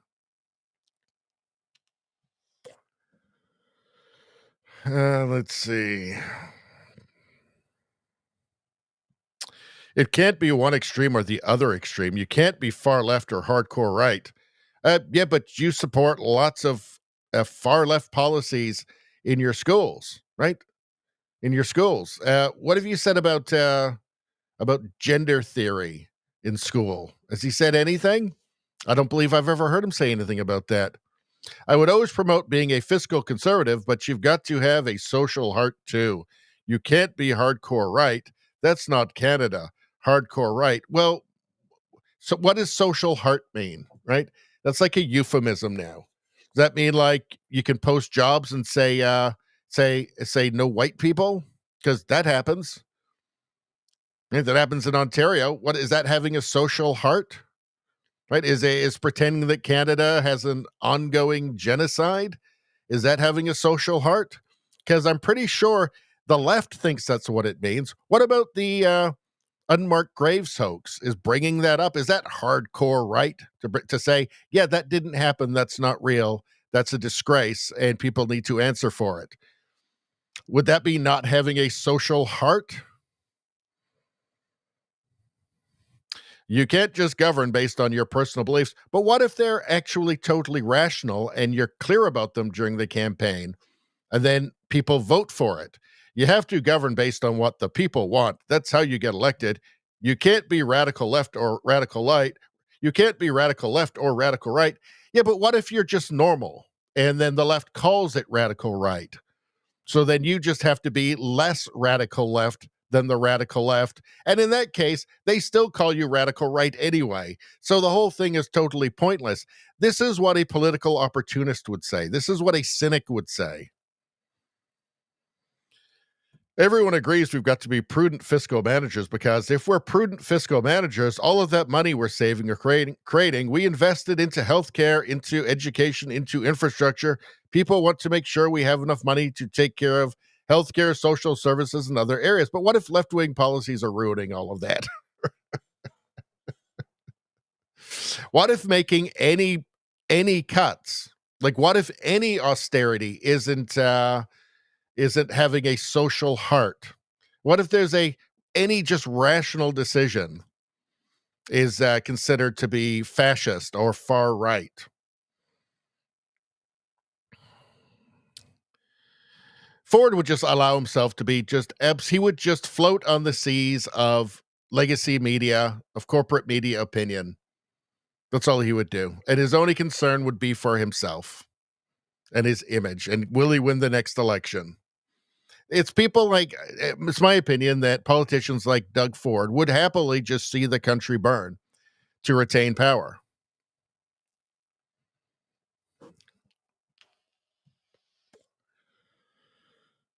It's no secret Ford has a lot of confidence in Prime Minister Mark Carney. He is far closer to Carney than to Poilievre. Why would any conservative vote for this guy, for this fraud? Do you know what? Keep your advice to yourself.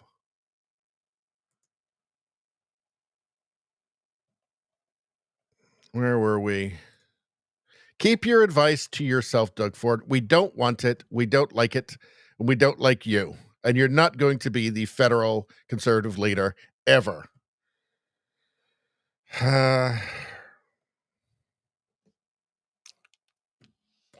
yeah. There's this from Jinglei He.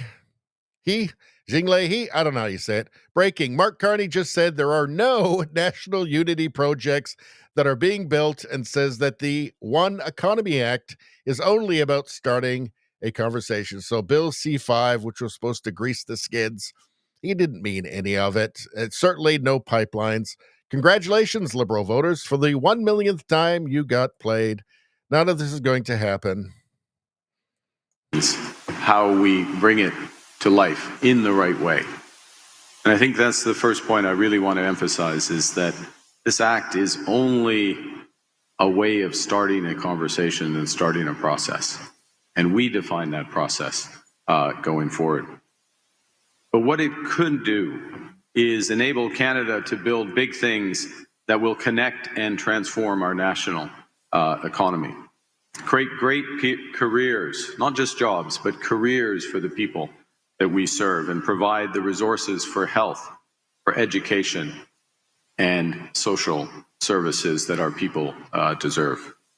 It's about giving ourselves more than any foreign government can ever take away.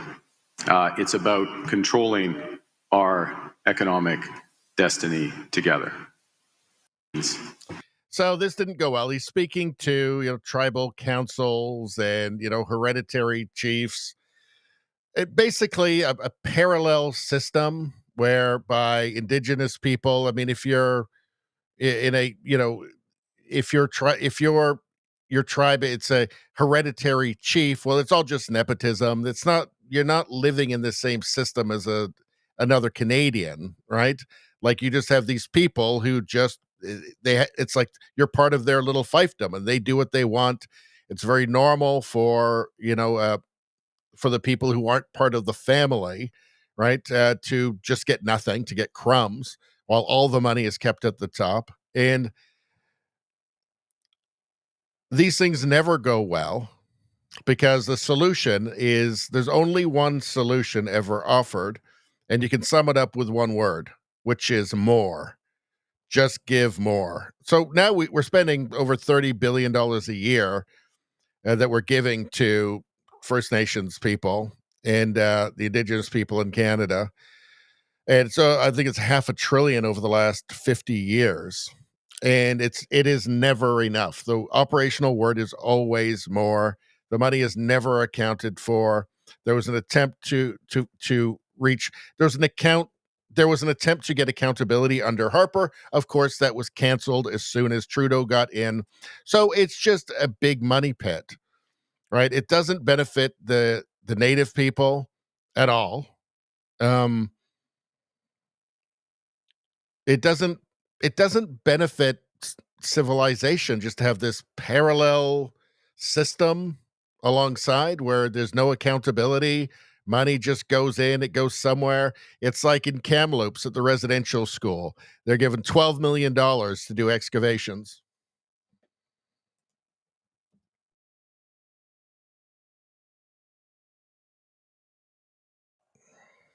All right.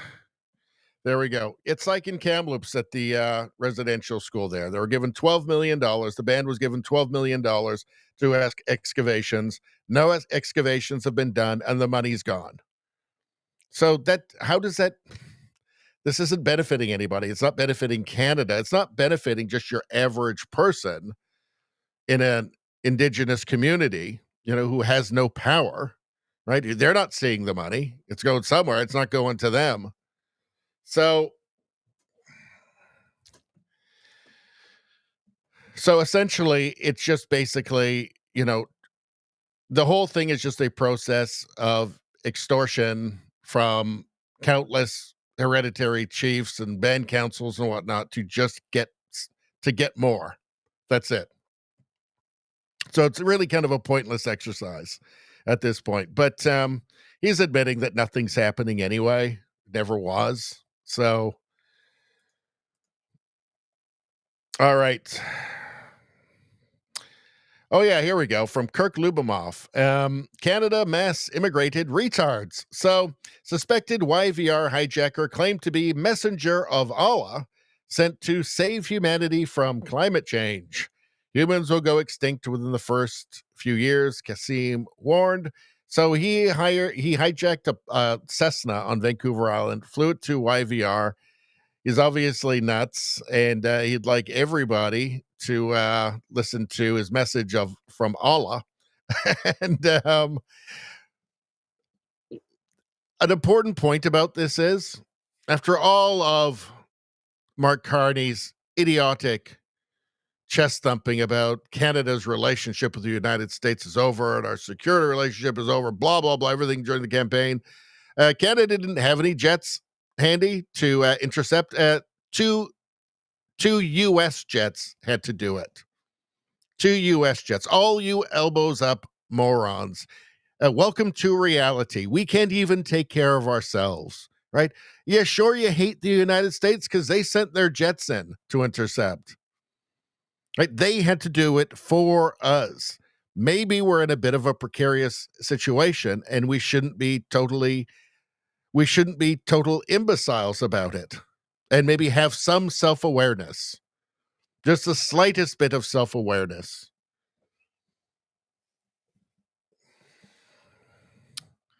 Totally idiotic.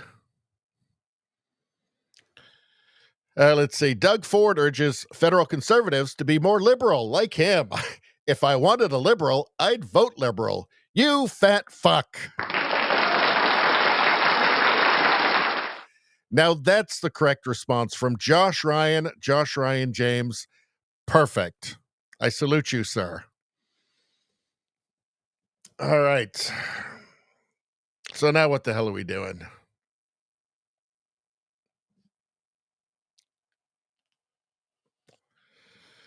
What do we got next? Oh, yeah. Okay. What are we, 2.5 hours into this? So I saw this post from Chris Pavlovsky. He's the founder of Rumble. He said, I want to puke. Corporate media in Canada wants to partner with China instead of the U.S. Wouldn't this be a national security threat to the U.S.? Well, it would be. It would also just be idiotic. And we'll go through why. Opinion, Globe and Mail, opinion. Let's free ourselves of the U.S. and forge closer ties to China. Let's see. Well, for one thing, we're not right next door to China. There's an ocean between us. We're right next door to the United States with all these roads going back and forth.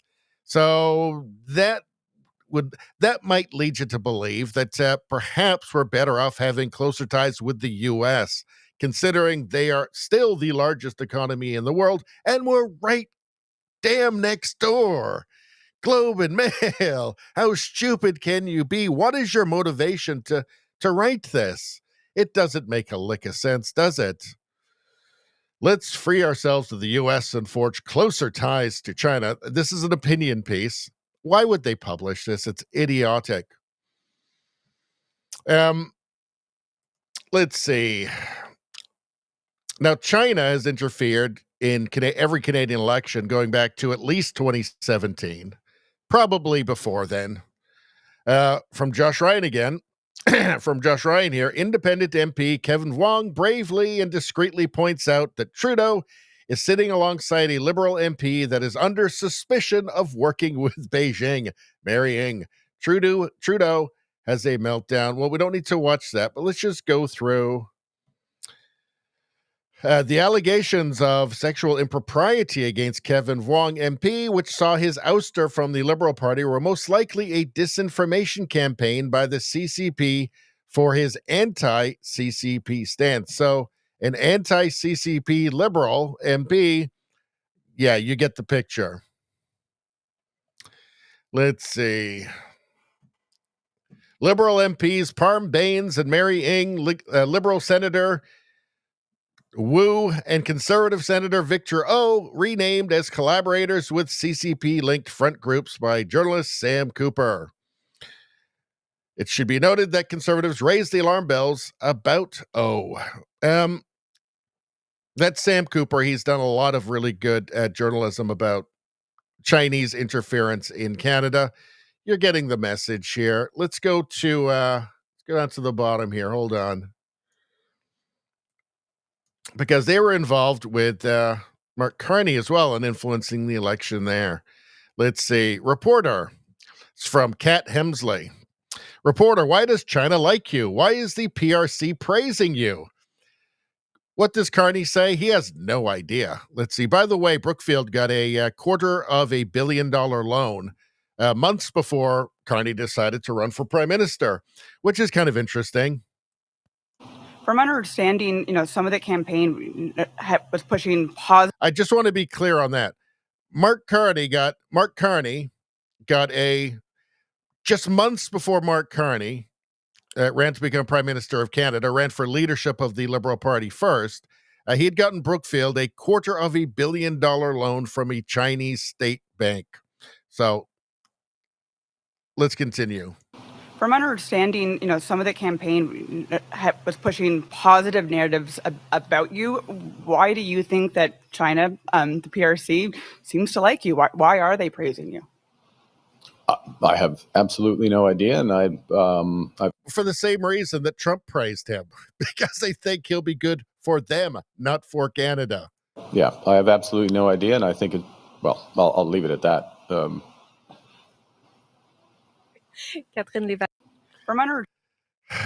Nice answer. Nice answer. I got no idea. Got absolutely no idea.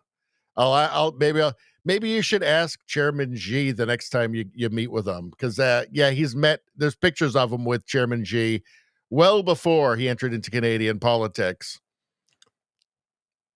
Let's see. Much like Justin Trudeau, Mark Carney admires China. Issues around the new industries, particularly around China's leadership in climate change and the further acceleration that's necessary for that. That's a crucial discussion. Issues around the new industries. By the way, this article from the Globe and Mail, they put out about 4 of these in the last week. So they're very hot on this whole we love China thing. Oh, hold on.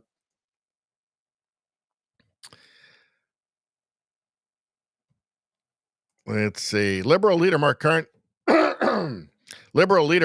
lashes out at a Globe and Mail reporter for asking questions about China and the people he has met with. Its relations with China. Hi, Nujidam Elise, Globe and Mail.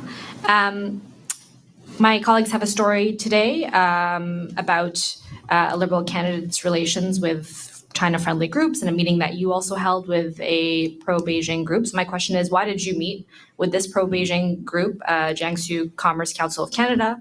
And is the party okay with the fact that Liberal candidate Peter Yan has been so close with the Chinese consulate and China-friendly groups, given the public inquiry into foreign interference, says that this is a tactic China uses to exert influence? Okay, well, I'm sorry, but you can't believe everything you read in the Globe and Mail.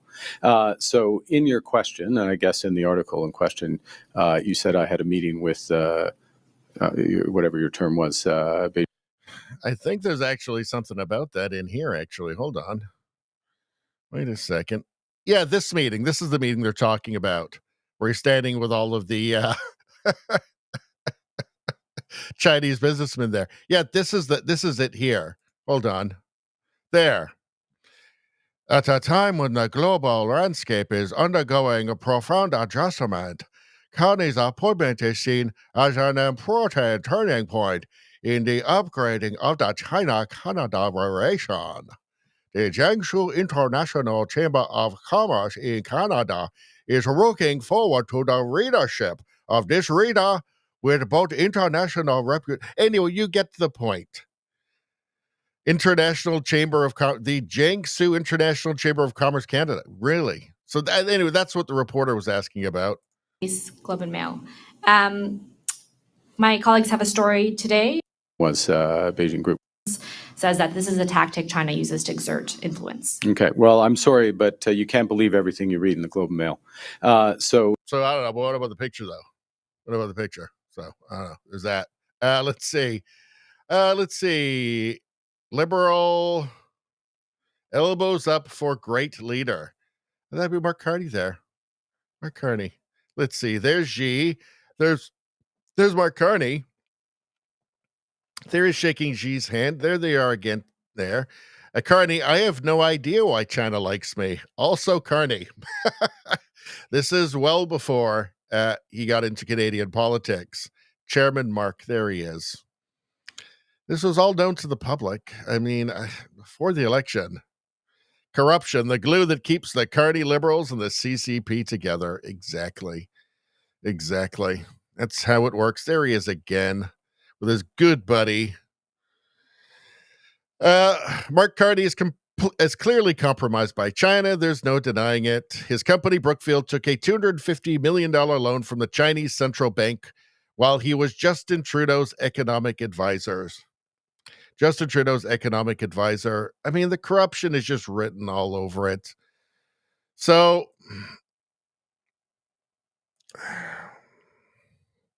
and now we're getting articles from the Globe. Now we're getting opinion pieces from the Globe and Mail telling us to free ourselves from the U.S., which is an insane thing to say, and forge closer ties with China, which is also an insane thing to say. By the way, China has 100% tariffs on agricultural products from Canada, on seafood products from Canada.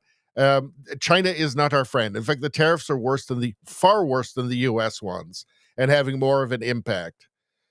But thanks anyway, Globe and Mail. Whatever your motivations are. Let's see. All right. Breaking. Pierre Poilievre explains the dire economic situation that Canada is in. So, from Jinglai, hey, I don't know how you say it, something like that. It seems like a good guy. So Pierre Poilievre, I'm looking forward to him getting back into Parliament again. That's where he's most effective. Seems like he went a little bit quiet there after the election, which totally makes sense. Now he's starting to emerge again, and we do need him to be speaking, truth to power. Just accurately describing reality. It's time for him to get back in again. He's doing it effectively.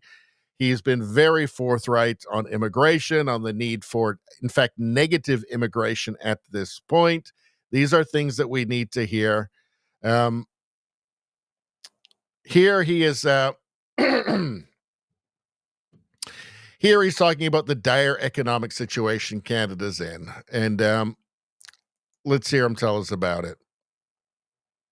Of mortgages that were locked in at ultra low rates and high prices during COVID come up for renewal. So if you've got a mortgage that you locked down in 2021 or 2022 on $1 million home, you were maybe paying 2%. Well, you could be renewed at a more than double that rate and get smashed in your monthly payments. The only way to avoid that is to bring rates down, and that can't happen until inflation comes down. It's going up, and it's worse now than it was when Mr. Carney became prime minister. So much for the central banker who knew all about monetary policy. What do we need to do? Well, the same thing that I've been saying all along. We need to cut bureaucracy, consultants, corporate welfare, foreign aid, and countless other wasted money so that we can bring down the cost of government, the deficits, inflation, and ultimately interest rates. We need a dollar for dollar law that requires government find $1 of savings for every new dollar of spending. And we need this kind of spending discipline to happen as soon as possible, so that we can fix the problem that liberals caused and reinstate the purchasing power of your money. So this is clear and concise. This is what's required, right? Like, what does anybody actually know exactly what Mark Carney is doing or going to do? I mean, we know he's failed horribly in terms of a trade negotiator, regardless of what Rosemary Barton's teleprompter told us. It turns out that he's not that good at it, or good at it at all. Now let's continue. We, as conservatives, will be fighting for that, fighting for fiscal discipline, low inflation, sound money, because you work hard for your dollars. We want them to go further. The really important thing about this is that he's looking to save money to decrease the deficit, right? Under his plan during the election, there would still have been a deficit. It just would have been coming down. So it would have been the opposite of what Carney is doing. So Mark Carney, so we were told, 4 months ago, the deficit would be 42, 43 billion, something like that. Now we're hearing from the Parliamentary Budget Office that it's going to be somewhere north of 90 billion. So a doubling, right? Yeah, mortgage rates aren't going to be coming down with a deficit like that, with an increase in the debt, with money printing. Yeah, that's not going to bring interest rates down. In fact, it's going to send them up, which is going to increase the pressure on homeowners. This is looking like a total disaster for Canada. Yes, Mark Carney is looking to cut 15% off the operating budget, but he's not taking that money to bring down the deficit. Never mind, paying off the principal on the debt. He's going to use that. He's using that money for his investments. So, carbon capture, windmills, God knows what, cricket farms, more EV plants that are going to fail. It's not going to stabilize the economy or to anything even remotely responsible. It's just for his spending spree. It's extracting every available dollar from Canada and from Canadians for his globalist green spending spree. Pierre Poilievre wants to bring down the deficit and balance. Pierre Poilievre wants to balance the budget, right, and pay down the national debt. That's the responsible thing. That's the these are the options that we had, right, in the election. Unfortunately, enough Canadians were so mesmerized by Rosemary Barton's teleprompter that they went for the guy who's just going to make it.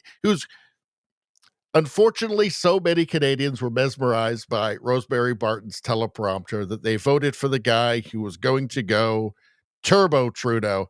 And the thing is, you can't even blame Carney because he didn't lie. He told us he was going to go Turbo Trudeau, and he is. Anyway, let's continue. No, actually, we already watched the entire thing. So there we go. Pierre Poilievre explains the dire economic situation Canada is in and reiterates the need of getting spending under control by cutting bureaucracy, waste, and foreign aid. As usual, Pierre is correct. And how long until he is prime minister? We don't know. Maybe it's a couple of years. Maybe it's 4. But buckle your seatbelts, people, because it's got to get rough. All right. Okay, so we've already seen that. We're getting near to the end of this. Let's get her. How about this? Everybody likes this one. Sydney Sweeney. She's a sweetheart. Rogue Thought says, make Joseph McCarthy great again. I agree. This is the brainwashing. When I was young, everything I had heard was that the House Un-American Activities Committee was just evil and bad, and Joseph McCarthy was a monster and a fascist or something. And no, he was right. There still is a Communist Party of the United States, but there's a Communist Party back then. It was in league with collaborating with the KGB. There were spies. These were people who knew what Joseph Stalin had done, and they were for it, right? These are people who wanted a monstrous, horrific ideology to take over their country. These were people who supported Stalin. And then at that time, in the 50s, they knew what Stalin had done. They knew what had happened. They knew about the Red Terror. Right? They knew about dekulakization and collectivization, or the collectivization of they knew about millions of people dying from farm collectivization. Boy, I'm struggling with my talking tonight, which is probably bad for a guy who does a live stream. But my point being, these weren't nice little people as they've been, presented by Hollywood. No, these are people who supported something monstrous. These were traitors, right? No, Joseph McCarthy was right. And I think he's gotten a really bum rap in history, frankly. Let's see.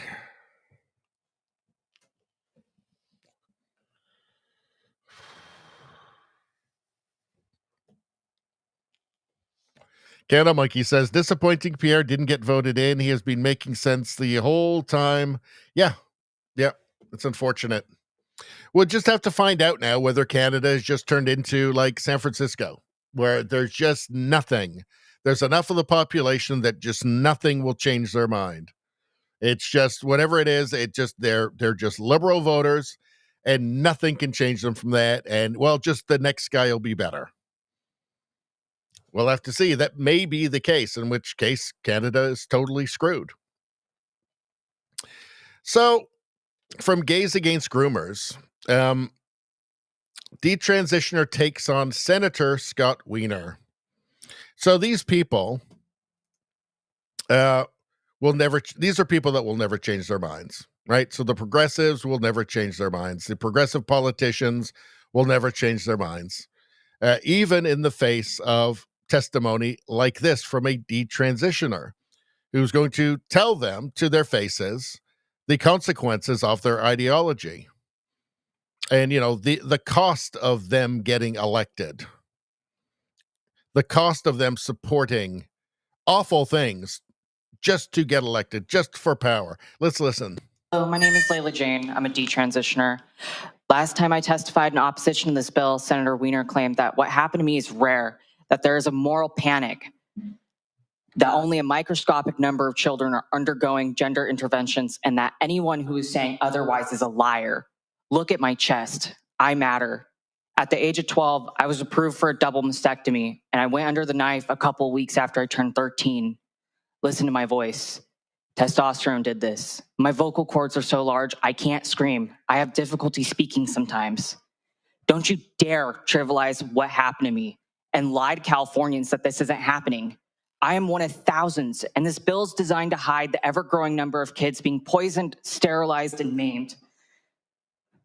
Young females ages 12 to 17 having their breasts removed increased 13-fold between two. Imagine being somebody running cover for the people that do this.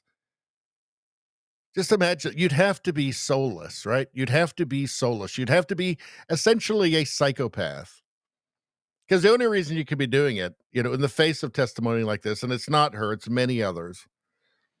The only way you could do that, you could ignore it or lie about them, is if first off, you'd have to have no conscience. So you'd have to be essentially a psychopath.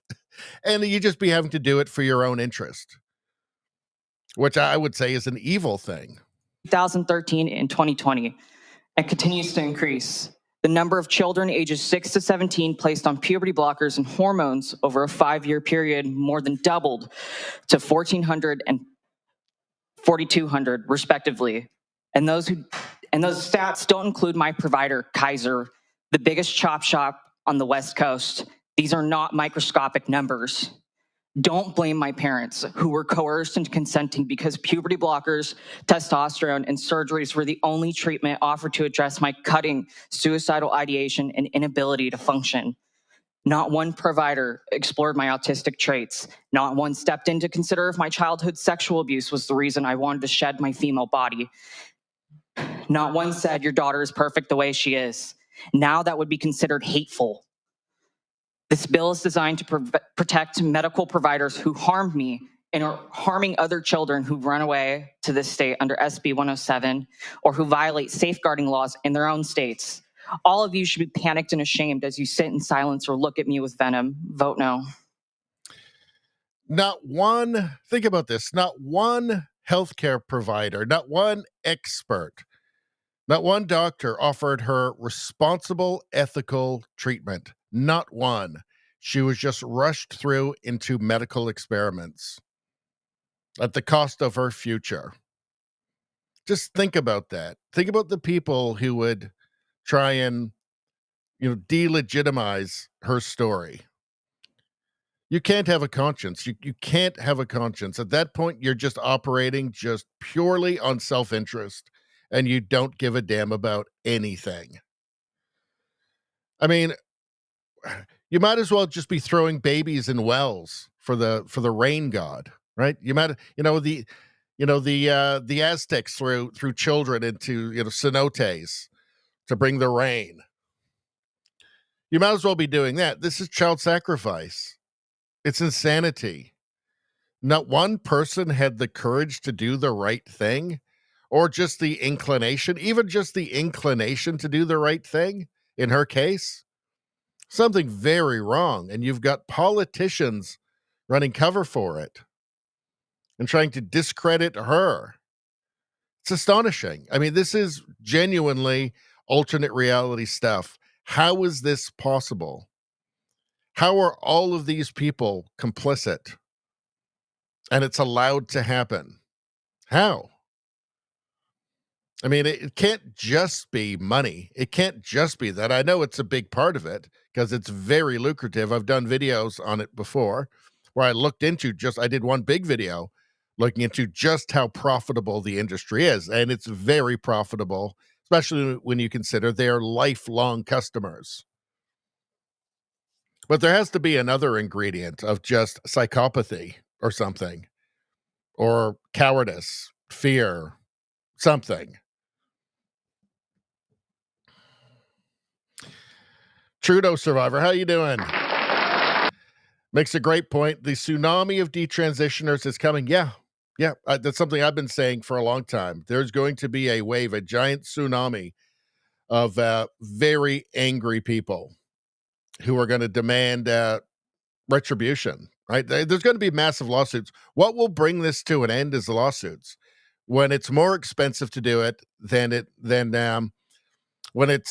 when it's more expensive because of all of the lawsuits to do it, then when they can't profit off it any longer, right? When these psychopaths can't make money, or it just becomes too much of a problem, that's when it will end. That's the only thing that will end it, and it'll go away quietly. And there won't be anybody thrown in jail. There'll be no charges filed because there's too many people complicit. It's politicians, it's media, it's healthcare associations, literally, American Medical Association. Endocrine Society. They're all complicit in this, and that's why nothing will happen to any of them. It will just quietly go away, and it will be lawsuits that do it. Rogue Thought says the butchery is mainstreamed and normalized. It is child sacrifice. It is. It's sacrificing children to an ideology. Rogue Thought says, I can't believe this is reality. Yeah, it's alternate universe stuff.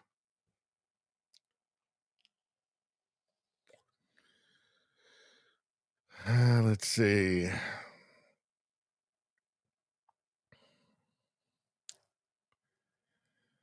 Let's see. Izzy says it is the woke mind virus. Yes.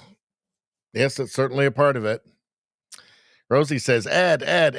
Well, let's see. Will they give me one? I don't know if they'll give me one.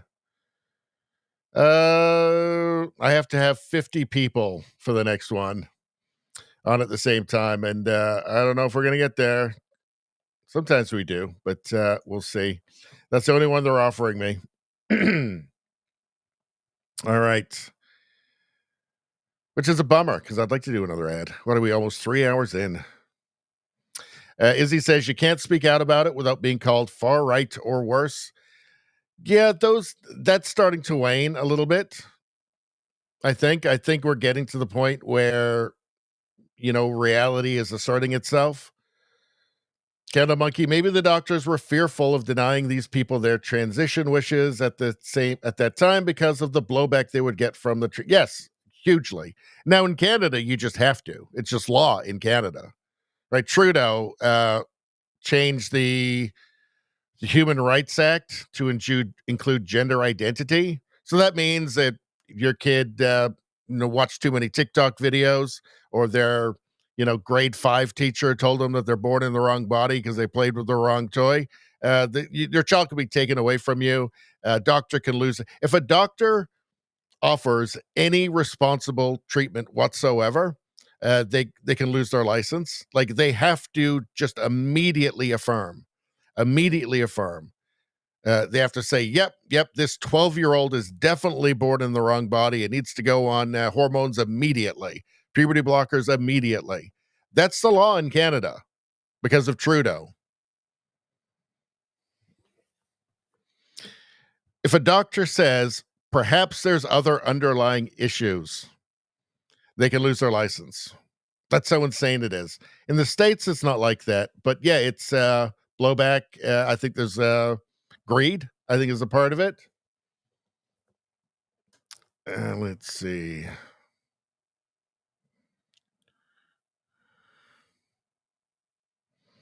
Rosie says, Trudeau survivor, trans Nami. Nice. Is that what you said? Did I miss that in the comment? Let me go back. Trudeau survivor. Oh, trans Nami. My brain just showed me tsunami. Trans Nami. The trans Nami of detransitioners is coming. That's good. It's very good.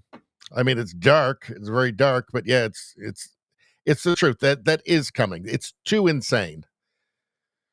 Something has to happen. Reality has to assert itself at some point. Rogue Thought says their licenses would be in jeopardy. Yep. Izzy says, yeah, they'll take your kids if you don't affirm the child's choice. Total insanity. Evil. Trudeau was evil. He was just a horrible person. Let's see. Radio Streamer says some things are worth fighting for, and that can cost you. Yep. So in any case, let's move on from this. So I thought this was interesting. I think we've seen this before, but this was posted by Tommy Robinson. And they are having an issue, and they have been, with Islam throughout Europe, but in the UK as well. And here is somebody talking. I'm not even sure who this guy is, I've got to say, but let's hear what he has to say.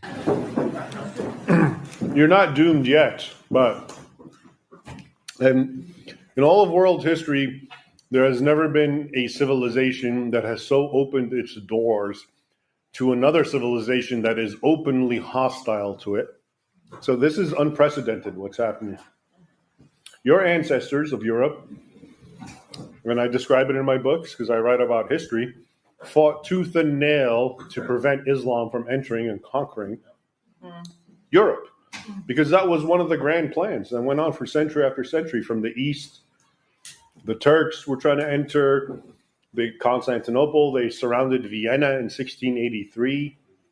And before that, the Muslims, I told you, went up into Tours in France in 732, 1,000 years later. This was an actual goal. And now Western Europe is saying, oh, none of that matters. It was a misunderstanding. Come on in. But they haven't changed. That mentality, and when I say they, that's obviously, I'm simplifying. The mentality that I've described is part of Islam. It's an Islamic concept. So the Islamic State, you're told, oh yeah, they have nothing to do with Islam. They've twisted it. No, they haven't. They are a representation of what Islam, the caliphs, the sultanates, the emirates, that's how they operated. The heads of Islam, the grand imams and the muftis said the same exact thing. Okay, so that is what it is. Again, it's not my point to arguing, well, this particular migrant wants to conquer you. Maybe he doesn't. Maybe he's looking for a good life. I understand that, and that's what makes it complicated. But to just open your borders completely to that demographic, which has within it, not all of it, but within it, that kernel of animosity for Christians and so-called infidels, and the imperative to conquer the world in the name of jihad for Allah, which they're the good guys, keep in mind. They never see themselves as the bad guys. This is one of the issues with all conflicts. They're not bad guys. They're good guys in their mind. You're the bad guys because you're infidels, and they're trying to bring the light of Islam to you. So that's another aspect of how moral, or the morality that they feel. They're the good guys, okay, in doing this. Because look at you, Denmark and Europe. You're all dissipated drunks and profligates, and there's no real. Yeah, I'm sharing with you their arguments because I read it and I hear it. So they're bringing to you goodness, okay? But before, your ancestors, because I guess they had their own social order and their own goodness, and it was called Christianity, were able to fight it. But I guess in this current void of sort of this atheistic climate, anything goes, and who's to say they're wrong? Maybe they're right, et cetera, et cetera. And now you have what's happening. So it's a very unprecedented experience. A lot of people talk about the Roman Empire, this sort of thing happened, but it didn't, and we can get into that. It was actually, they were still cognizant of trying to maintain their own social, cultural mores, Rome. And it fell to the Goths and the Germanic peoples. And I'm just saying, some people use this analogy, but in this case, this is completely your doing. Not you, but it's Europe's doing. Okay, you're bringing a hostile force that's openly hostile. And lo and behold, when I look where Muslims are, I see chaos and violence and criminality and rape and grooming in England. Okay, that's what always happened under Islam. Okay, so is there a hope? I think so. I hope so in time. But it's so bad that it even had to get to this point. It's such an abnegation and betrayal of your own heritage, of these men and women who fought and died to preserve your way of life against an open, hostile force, and now they're being welcomed in, and why not? It's okay. So I guess so. It's a matter of time. So where's the hope? Excuse me. So where's the hope? You say there is the hope is to wake up, wake up and see what reality and what I'm talking about, and understand the history and the doctrine of Islam and what Islam is all about. Islam is unequivocally hostile. It's not hidden is the thing. Like in Canadian cities, you've got groups of people blocking off major roads to publicly pray. Like blocking traffic on major roads in cities to pray. Like that's a display of power, especially when it's done in front of churches, right? When you've got mobs with their foreign flags, and you hear, death to Canada. Like it's not hidden, right? None of this is hidden. It's right there. It's obvious. Anyway. That's the UK. So, yeah. Europe is in trouble. Let's see. Let's go to the last This is the last one of the evening. The last bookmark of the evening. Look at this. This one, I could barely watch it. Late, but finally saved that poor soul. Thank goodness. It was actually hard for me to watch this. I was like, oh no, that poor dog. Let's watch this. You can just imagine. It's like, what's that series of movies? Fatal something.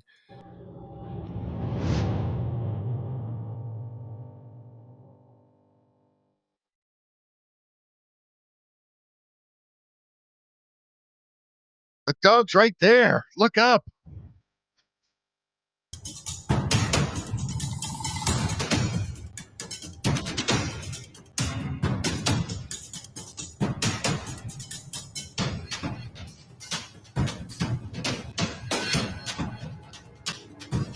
Oh.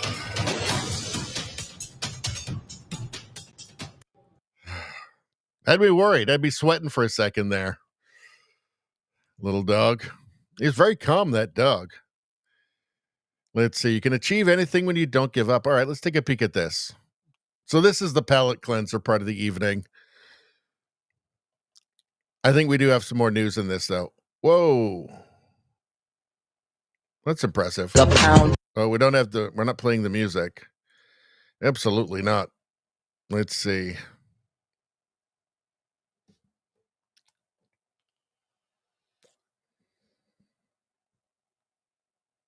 Huh.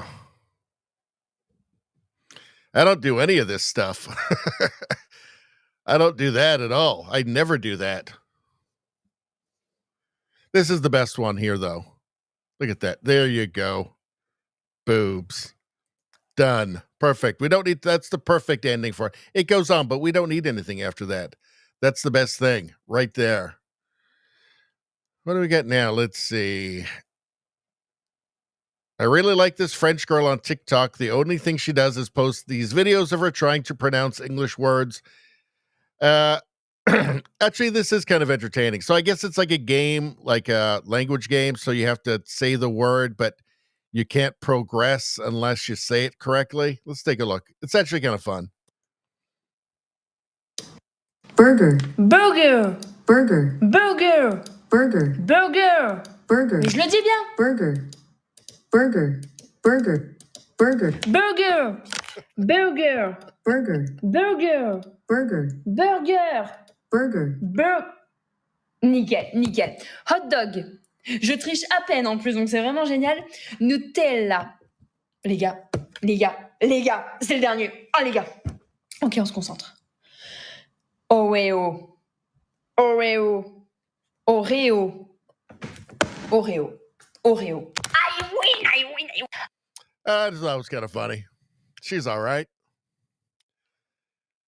Let's see. Now, tens of thousands of Chinese people are becoming homeless because they are blacklisted by social credit system. You think that Carney doesn't want to bring this to Canada? You think Trudeau didn't want to bring this to Canada? You better believe it. They admire the Chinese system. They look at the Chinese system and drool. And they just drool and they just dream of having that kind of control over their own populace. I'm sure Carney looks at this and goes, oh, this is great. This is great. There'd be no dissent. Everybody would have to agree with me, or else I'll make them homeless or just disappear or something. The plan is, my belief is that the plan is when they meet up in Davos, the plan is for this. This is the vision they have of the Western world. Once you are blacklisted, immediately authority debanks you, freezes your bank account and digital wallet, which makes it hard for you to find a job. Many blacklisted people end up becoming homeless. If you don't have family that can take you in, you are screwed. This is totalitarianism.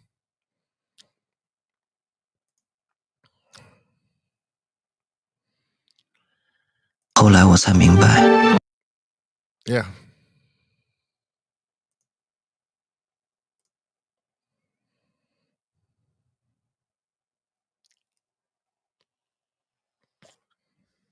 Any Westerner who thinks that the Chinese system is enviable in any way is just a full-on retard. Like, it's a communist country, but you know what? There's no welfare. There's no social. If you want social programs, Canada's the place to be. All right. Lefties are retarded, though. That's the problem. Police chase that deserves an Oscar. So I can't play the audio on this, but it's just fun. Look at this. Look at this guy. So watch.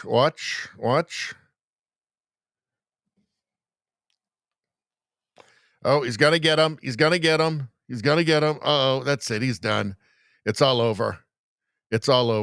No, he's going to get him. Oh, no. Now he's getting away. The thing that's so great about this is that scooter he's riding on is just slightly faster than a man running. Just slightly. And that's the key to his success. It's just slightly faster than that cop could run. So, I don't advocate for running away from the police. I don't know what that guy did. I'm hoping it's something petty, but that was masterfully done. And I think that he should just be, I think he wins. Where is this? Is this in like Asia or something? I feel like this might be in Asia. Anyway, I think that he should just, like he won the prize. They should say, well, he got away with it. It's pretty awesome. I mean, and just to have the nerve to just keep going, to have the confidence when you're going about like 7 kilometers an hour on that thing, top speed, and to still have that confidence. I don't know. I like it. What does that say? It looks like it's got Asian stuff on it. I think this is Asia. All right. Anyway, that was fun.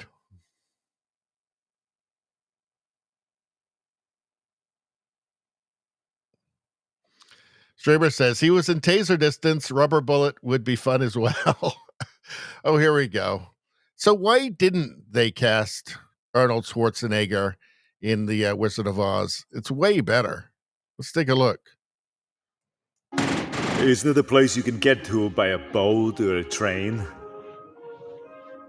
Is far, far away, behind the moon, beyond the rain. Somewhere over the rainbow, way up high, there's a land that I heard of once in a lullaby. Somewhere over the rainbow, boobies fly. Boobs fly over the rainbow. Why then, oh why can't I?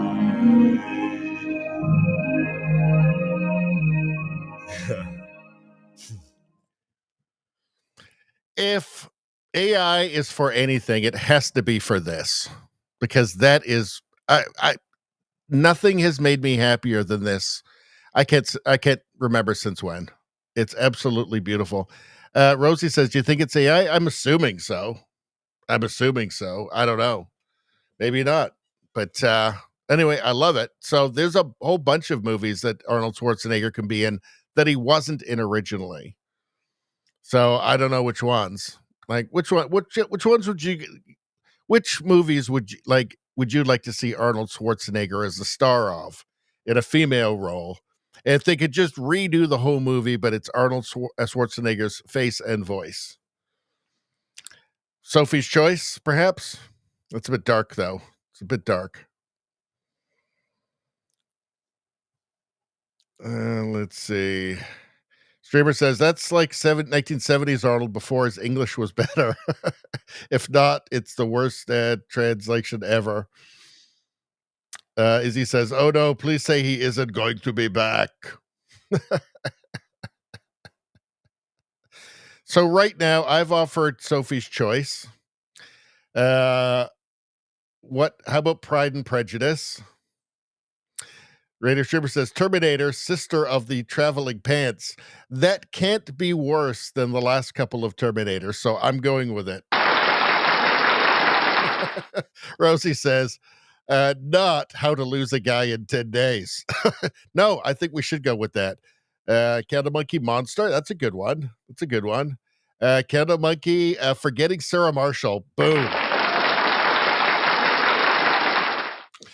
I remember I saw that movie. I had just gone through a breakup and I went to visit a friend in a different city. And I was staying actually in a hotel. And I was in my hotel room and that came on the TV and I loved it so much. I loved it. I watched it like 10 times. Let's see. Rogue thought the new Snow White, it would definitely be better. That's a good one right there. The Little Mermaid, 100%. He could be Sarah. Oh, that would be interesting. So you remake Terminator and Terminator 2, and then you make him Sarah Connor and the Terminator. That would be good. Or maybe you switch her with Arnold. That would be fun. JDL Sleeping Beauty, like it. All right. Oh, wait. Raider Streamer says, wait, Legally Blonde. That's a good one. That's a good one. All right. But I'm still going with Sophie's choice. Let's see. Where are we going next? 3 hours and 16 minutes. It's crazy. Let's see. Nayib Bukele. So he's the president of El Salvador, who basically saved his country from the hell of being basically tormented by horrible gang members. Rolling Stone. So journalists, activists, and nonprofits have no better option than to flee El Salvador as Trump's new favorite dictator. Well, he's not a dictator. He was elected, though, right? Nayib Bukele cracks down on dissent. Human rights defenders are fleeing El Salvador as Bukele cracks down. So what happens is leftists, socialists destroy the country and turn it over to criminals. And then it takes somebody like him to come in and actually, by popular demand, and he's very popular there, to come in and try and fix it. And he has to be tough. And he can't be a leftist because more leftism will just make it worse. And the Rolling Stone is not happy. These are the people that will just burn down your country. They will see you in poverty. They will see you and your family starve to death. Like the editorial staff at the Rolling Stone. These people are insane. They know nothing. They live in a fantasy world. They are parasitized by a mind virus, by an idea pathogen that just, I believe it robs them of their agency and their free will, and they only live to serve the mind virus. He's a dictator. He's not a dictator. He's democratically elected, and he's very popular there. Sorry, Rolling Stone. Sorry he doesn't share your idiotic politics. Your incredibly harmful anti-human politics. But people of El Salvador elected him, and they like what he's doing because they're not worried about being killed all the time. Let's see. So this is from Rosie. That's a piece of chocolate cake there. And it's some kind of crazy cake. Is it all cake? Like, is that whole thing edible? Or like, what's that thing around it? I don't know. It's crazy, though. I mean, it's a masterpiece. Obviously, it's a dessert masterpiece. Can you eat the entire thing? And would you feel kind of guilty if you did after all that work that was put into it? I don't know.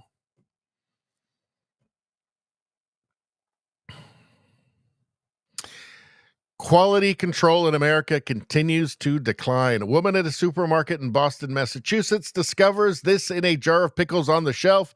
We got to pay attention to what we're eating. I got to warn you, it's gross. I thought at first, I was like, is that a mouse? I thought I saw mouse ears on it.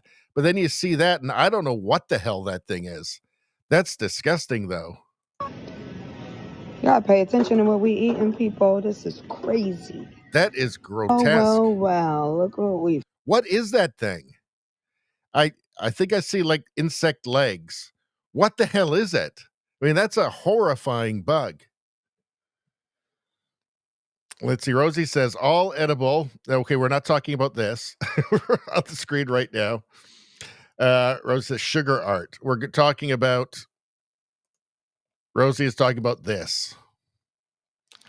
Azzy says Rolling Stone's opinion doesn't matter. Well, that's true. They're irrelevant now anyway. Streamer says one more. That movie with the lady writing letters to the ghost. He could be the lady, and the ghost could be his maid. What was that? What was that?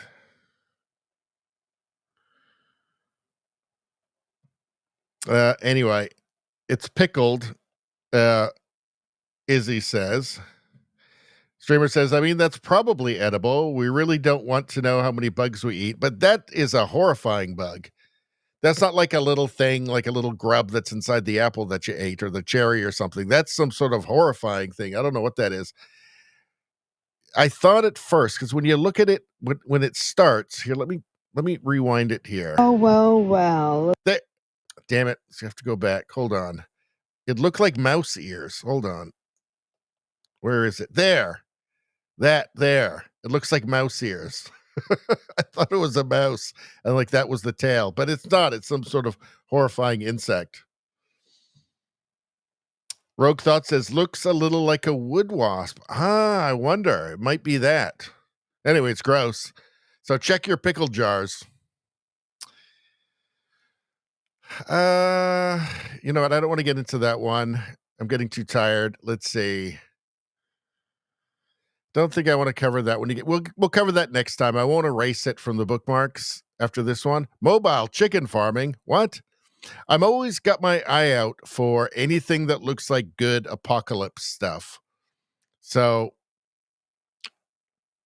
if the apocalypse comes and you run across this while you're foraging, you know what it's for. It's for chickens. And you can mark that. And as soon as you know the area is completely cleared of zombies, you can do your chicken thing there. And that's how you survive. It's going to be tough. You'll have to be creative, but you'll make it. I know you'll make it. So anyway, good for the apocalypse. It's like a big tent. It's mobile. And it's got solar panels. See, solar panels. It's run off solar panels. It's perfect for the apocalypse. All right. Any other good apocalypse stuff? I'll make sure I, let's see. What's going on here? That guy jumps up. That's really high.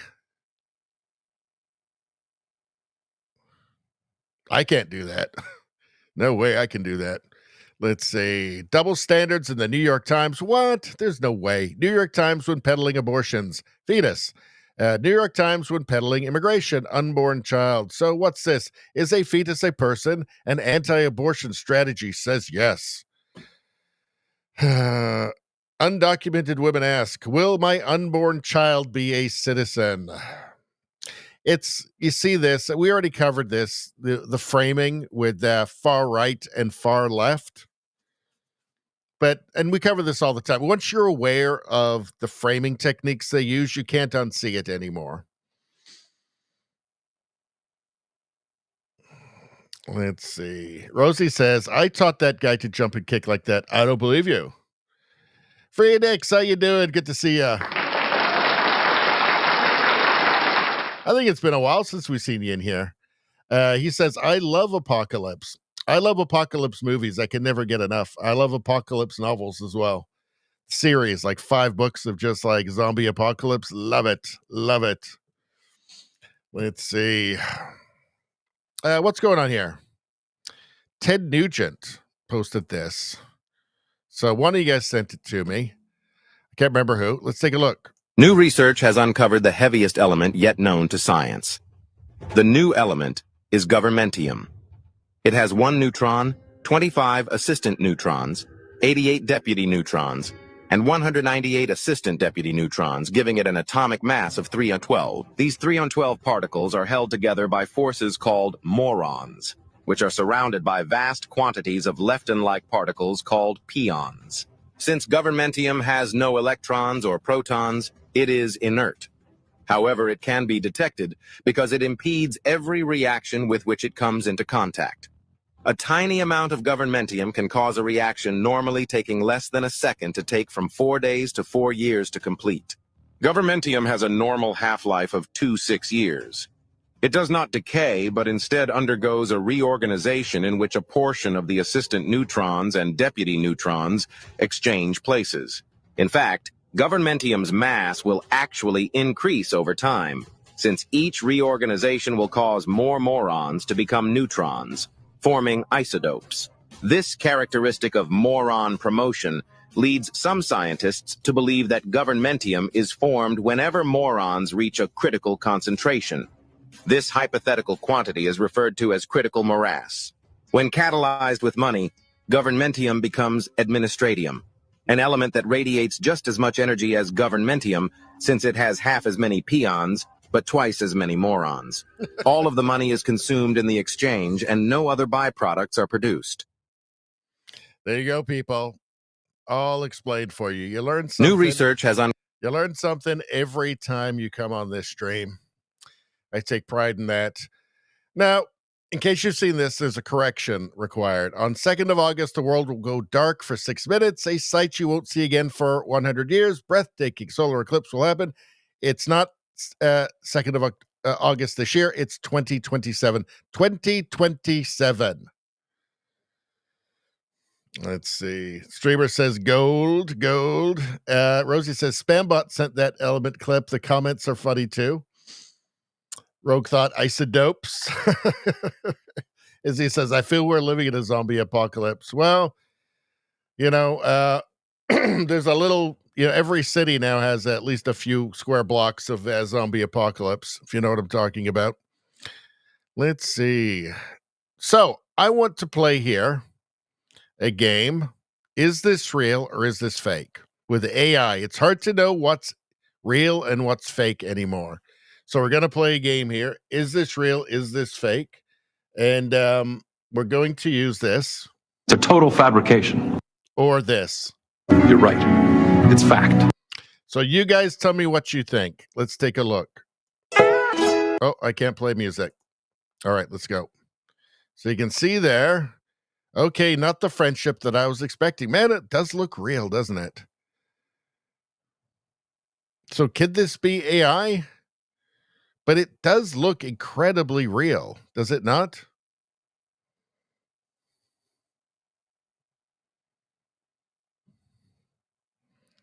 What is your take? What is your verdict? Oh, God damn it. There we go. Sorry. What is your verdict? This looks incredibly real to me. What do you guys think? Real or fake?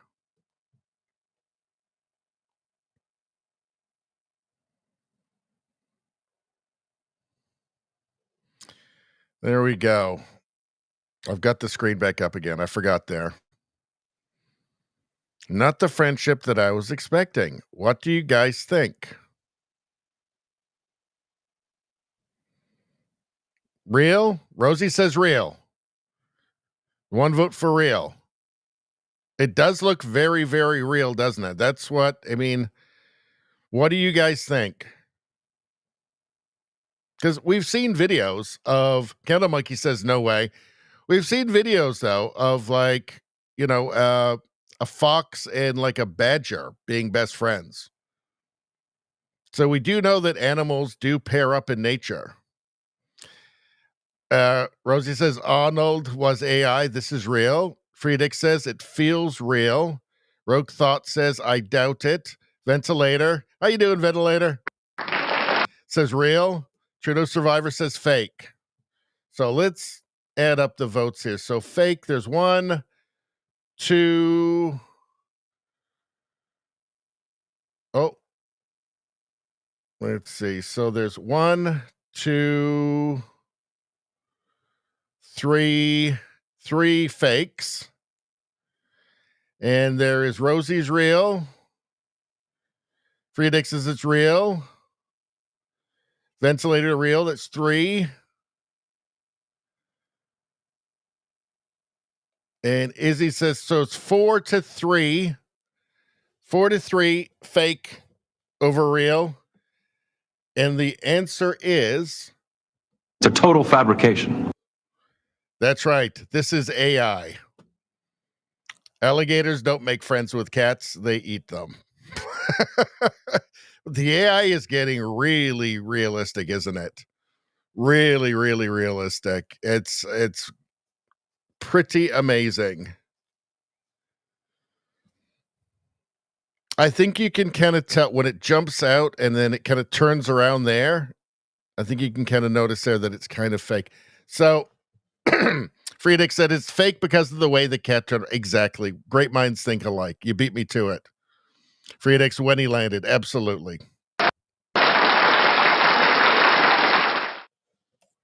Rogue Thought says that gator must have just eaten if it's real, but it's not. It's freaky. Trudeau Survivor says when the cat gets off the alligator, there are no ripples in the water. Okay. Oh, you're right. You're right. That's another good catch right there. Let's see. But it is impressive, is it not? It is. It's still impressive. Man, they're going to be feeding us all kinds of crazy shit. Alien invasion stuff. Like, it's going to be hard to know what's real or not. It already is. I mean, it already is. Let's see. Friedrich says cats and alligators are both really cool. That's true. Izzy says, I doubt the alligator would be able to catch the cat. Yep. Well, they can be very fast, though, like at short distances. It is fake, though. It is AI. If you lay long enough, they will eat both of you. Oh, they will both eat you. Yeah, that's right. Your cats will eat you if you die. Eventually, they'll eat you. I don't think it even takes that long. Do we want to do the Colbert canceling thing yet? This one I've been holding forever. I still want to do a video on that, but I don't know. I kind of want to have some energy to really dig into the Stephen Colbert thing, the Late Show getting canceled. And I feel like I just don't have it right now. So I think that, and we're 3 hours and 30 minutes in. So I think that's probably good. I think we're doing all right. Hold on. Do you know what my favorite thing about her is? Her boobs. That's my favorite thing. Let's see. So that's it. I'm actually caught up on the chat. So Friedrich says they eat you lips first. Do they really? Do they really do that? Oh, God. Horrible. Totally horrible. Well, a dog will eat you eventually, though, right? It's just the cats will eat you pretty quick. But I think a dog would eventually eat you. I mean, you get hungry. I mean, most of them probably, you'd have to think. Alrighty.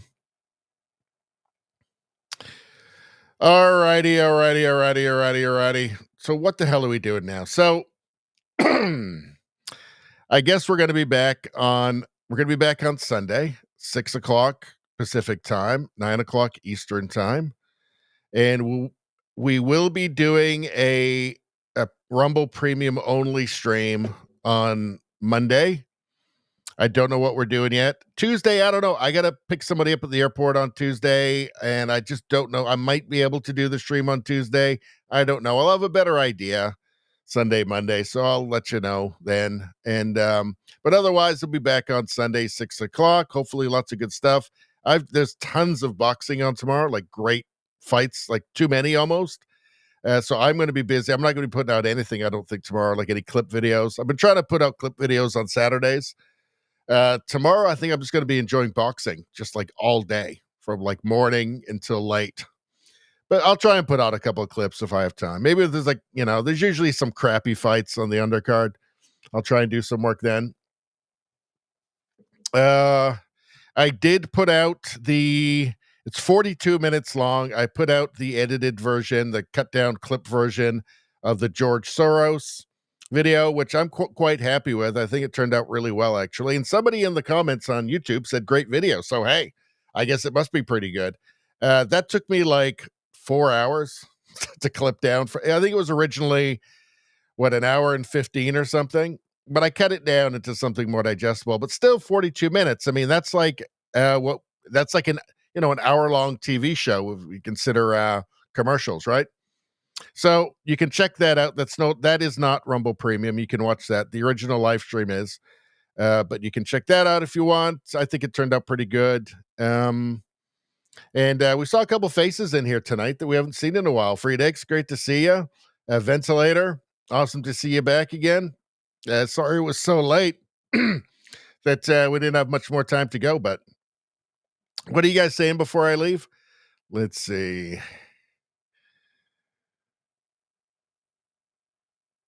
Let's see. Cat lips. Raider Shrimmer says, it's been fun. Good night, everyone. Well, that's a nice sentiment. Rogue Thought says, have a great night, everyone. Friedrich says, shitless. I mean, shirtless. Do the show shirtless. That's crazy. Only a crazy person would say that. Rosie says, good night, all. Friedrich, 4 hours of fun. Rosie says, ventilator, hello. So that's it. Everybody, thank you for everybody in the chat. I value everybody who watches the show, but the chat is really what makes it special. Anybody watching over on YouTube, the chat that you see on the screen, that's all from the Rumble community and maybe a little bit from locals. And I personally believe that I have the best chat on the internet. It's awesome. It's not like a huge crowd, but it's not so big that people get lost in it. Like everybody gets to take part. It's awesome. So if you're watching over on YouTube, join us over here for the next one. It's way more fun. The people are awesome and the water's fine.